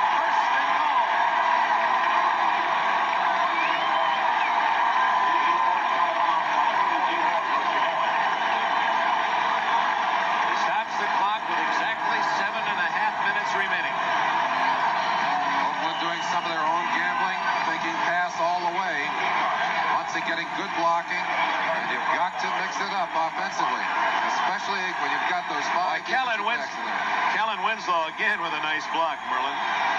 Kellen's had a big day. He's making a first block, and then he comes back for a second one. Beautiful cut down there. That's the one that sprung him for those last 7-8 yards. First and goal, almost the full 10 yards to go for San Diego. Draw to Muncie. Bubbles! And did he get it back? Yes. Oh, that brought some hearts up into San Diego throats. Raiders think they got the ball, but it's ruled that San Diego retains possession. Looked like Muncie ever really got his hands on that football. Let's let you look at it. Watch the handoff. It didn't appear that Muncie was able to get clear possession of that ball, thinking ahead of where he was going to carry that ball and not concentrating on taking the handoff. They're lucky to get that one back. Muncie recovering his own fumble in a sea of black. Second and goal from the 10. John Floyd in the game for San Diego. Here's Muncie. Breaks the tackle. And he's to the 9-yard line. Well, what an effort by Mike Davis to come up to slow down Muncie. NBC's exciting program, Chips, will be seen tonight in its entirety following the conclusion of our coverage from San Diego over most of these stations, except for most Mountain and Pacific time zone stations where Chips will be seen at its regular time. So stay tuned. We'll have it in its entirety right after the game. Third and goal. That was a big play by Mike Davis. Excellent tackle. Muncie, if he had been able to keep his balance, would have been very close to that goal line. Triple left formation. Fouts. Oh, had Winslow open and overshot him. Fourth and goal, and apparently Coryell will go to the field goal. Then Winslow limping again. Still having trouble with that calf. Stretched all the way out. I think perhaps a healthy Kellen Winslow would have made this catch. Almost a basketball play again, a double pick. And they throw it a little high to Winslow. You see him surge off that leg, and he comes up grabbing that right calf. An apparent 28-yard field goal.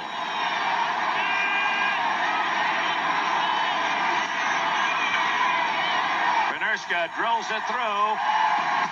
6 minutes, 52 seconds left. The Raiders still lead by a touchdown, 34-27. Dick Enberg with Merlin Olsen in San Diego, delighted to bring you this AFC Championship game. The Eagles had the top defense against scoring in the NFL this year. No matter who they play, they know they're going to be seeing a lot of offense. Oakland 34, San Diego 27.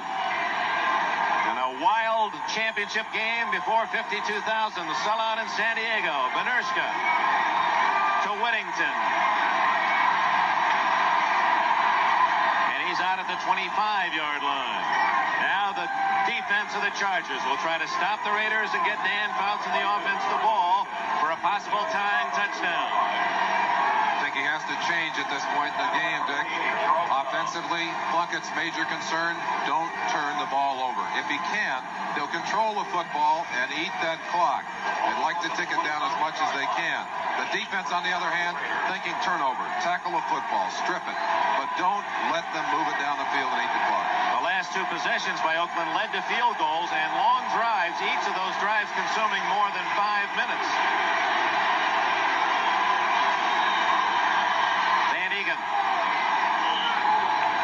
Nearly 5. Bob Horn, the middle backer from Oregon State, the tackler. 6 minutes and 30 seconds. We'll keep our eye on the clock. Oakland leading 34-27. The Raiders have been in front since the third play of the game when Jim Plunkett threw a pass over the middle to Kenny King, went through King's fingertips, deflected downfield, and Raymond Chester of the Raiders picked it off and completed a 65-yard scoring play. Built the lead at 28-7. San Diego coming back to within 4. Van Egan. First down as he gets 10 more.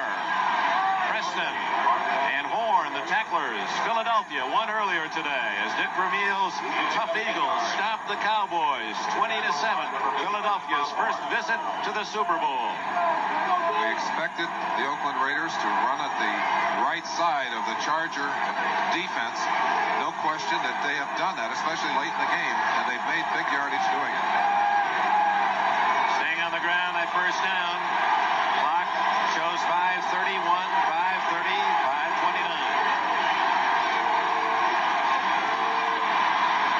Van Egan for 4 more. Stay with us here on NBC television tonight. After the conclusion of this game, for those that apply in the Eastern and Central time zones, you'll see Chips, followed by an outstanding motion picture, Magic, complete of excellent Sunday's entertainment on the National Broadcasting Company. That's later tonight, Chips and Magic, and of course at the regular times in the Mountain and Pacific zones. Van Egan has really been a workhorse today, Dick. They're giving him a break. Derek Jensen, 31, into the backfield. Down to 3 seconds, 2 seconds, 1 second. Plunkett just does get it off. Kenny King to the 46, where it'll be 3rd and 4. Louis Kelcher leading the way. A day that found the players awakening to the sound of rain, something that no one expected, and that it has been nothing but sunshine here in the West for the last 2 months. But no rain during the course of the play. It stopped about noon today, and certainly not a factor. 4:17 left.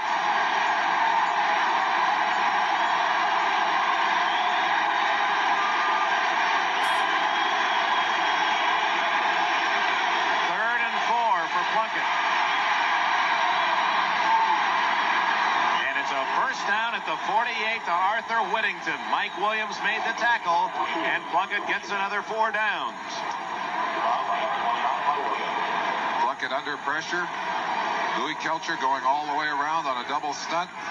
Plunkett throws a nice strike to Whittington, tucks it away carefully, and gets out of bounds. Here's the double stunt by Louis Kelcher. Watch him going all the way around the other tackle and the defensive end. But it's a quick timing pattern, and Plunkett gets it off. And now, Plunkett still eating the clock, moving it down the field. If he can do this, he can keep San Diego's offense off the field. Especially to get at least a field goal out of the drive. Van Egan, the plow horse, up the middle. What a reliable, dependable back he has been for the Raiders through his 7 years in the league. We've talked a great deal about the passing game today, a great deal about the quarterbacks, but I've got to believe that the running game by the Oakland Raiders has been the key to their success. They've been able to balance it tremendously. Mickey Marvin, Gene Upshaw, Dave Dalby, Art Shell, Henry Lawrence have done an excellent job up front of making room for those ball carriers. And it was Derek Jensen, let's give 31 credit, who carried on that first down. This is Van Egan, and he is pinned by Fred Dean on top. Check who's underneath that pile. It is 51, Woodrow Lowe. So 3rd down again for the Raiders. The clock running to the 3-minute mark. Big play. Fouts and the Chargers have all 3 timeouts left. Van Egan now has rushed for 70 yards, the top runner in the game. Both wide receivers to the right. Whoops. Wilbur Young invading the Oakland Raider backfield. Let's see if he was illegally invited. No. So it'll be now 3rd and about 1 instead of 3rd and 6, and that changes the whole play call. We talked about mistakes. The fact that San Diego, which is a relatively experienced team, has made a lot of stupid mistakes today, and that's a stupid mistake. Not to belittle Wilbur Young, because he's played some excellent football here, but you can't afford to give away 5 yards in that kind of situation. Plunkett now a much easier opportunity to pick up the first down and take some more time off that clock. And the way they're delicately measuring that spot, you can see from the hand of Cal Lepore that it's about 6 inches to go. 99 defense, 3rd down. See Big Wilbur, no one moving on the inside. Plunkett just getting out of the way. That's a lot of body coming at you. Wilbur guessed wrong at a William Penn College of Iowa.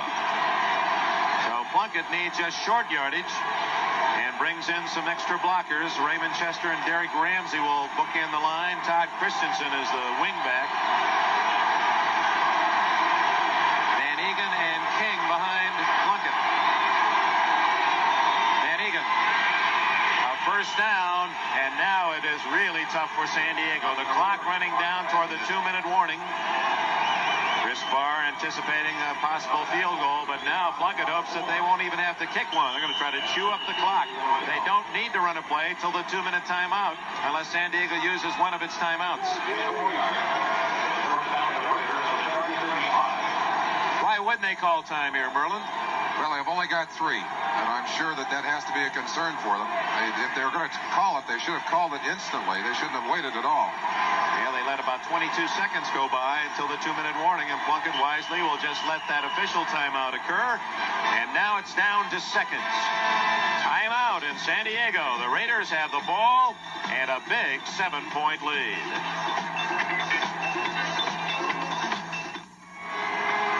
Stay tuned, friends, for Chips and Magic, East and Central time zones. Of course, those two fine programs will be seen at the regular times in some of the western areas.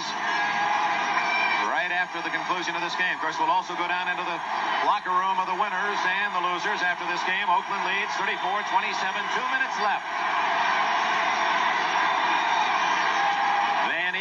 Derek Jensen gets about 2, maybe 3 up the middle.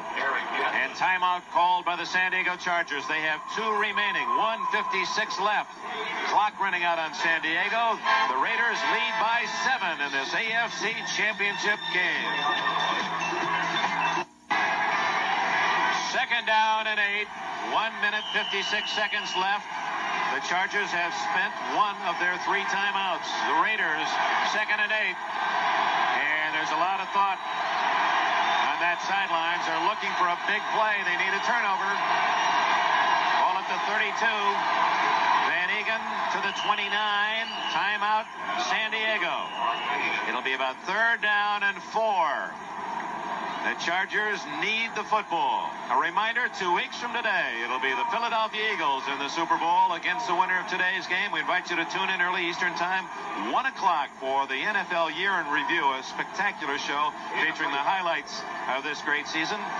And there'll be some basketball for you as well as the Buckeyes host Virginia's Cavaliers. I think that game's at Virginia. You'll see Big Ralph Sampson of the Cavaliers. And then the pregame at 4 o'clock, 6 o'clock Eastern Time, 3 o'clock in the West, Super Bowl 15.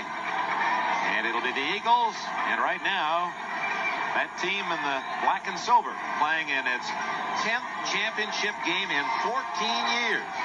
Dick, I can't help but remember an incident in the game we did here, the Charger-Oakland game. A critical 4th down situation. Oakland down by 7 points late in the game. Pastorini went down, and Plunkett had to come off the sideline. It was one of the first chances he'd had to play in that year. Came in and threw, under all that pressure, threw a touchdown pass to Raymond Chester. I've got to feel that maybe that was the beginning of his comeback and his great story, his Cinderella story during this season. It's been a Cinderella story for the Raiders, certainly in what was regarded start of the year the toughest division of the NFL, the AFC West. No one really thought it'd be the Oakland Raiders here. Now it's 3rd and 5. San Diego must stop the Raiders, or Oakland will run out the clock. 1:52 left. Plunkett's going to run it for a first down. He got the first down and fell at the 24.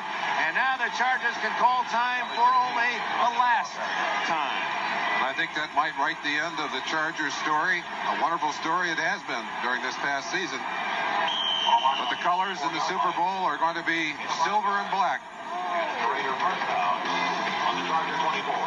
They have not called time. 1:23, 1:22 left.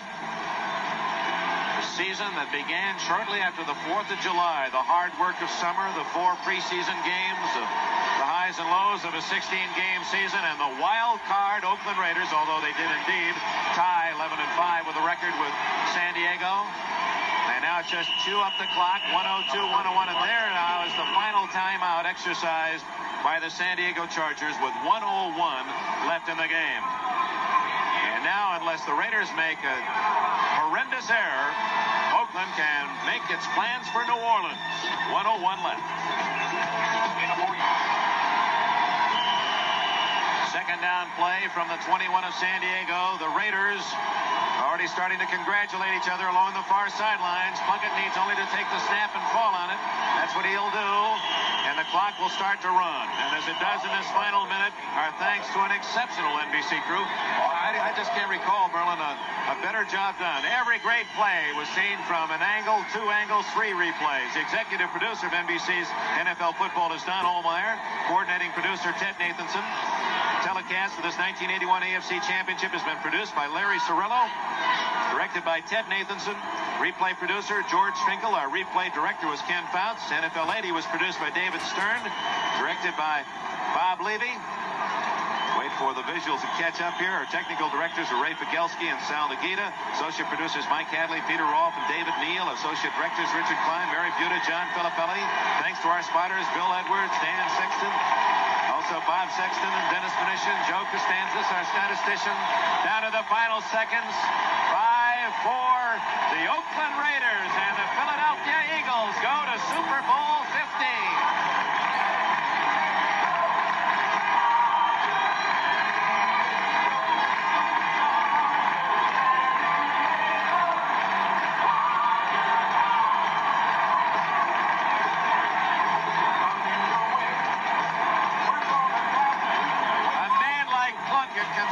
We hope you enjoyed this edition of Silver and Black Theater on Raider Reaction Black Friday.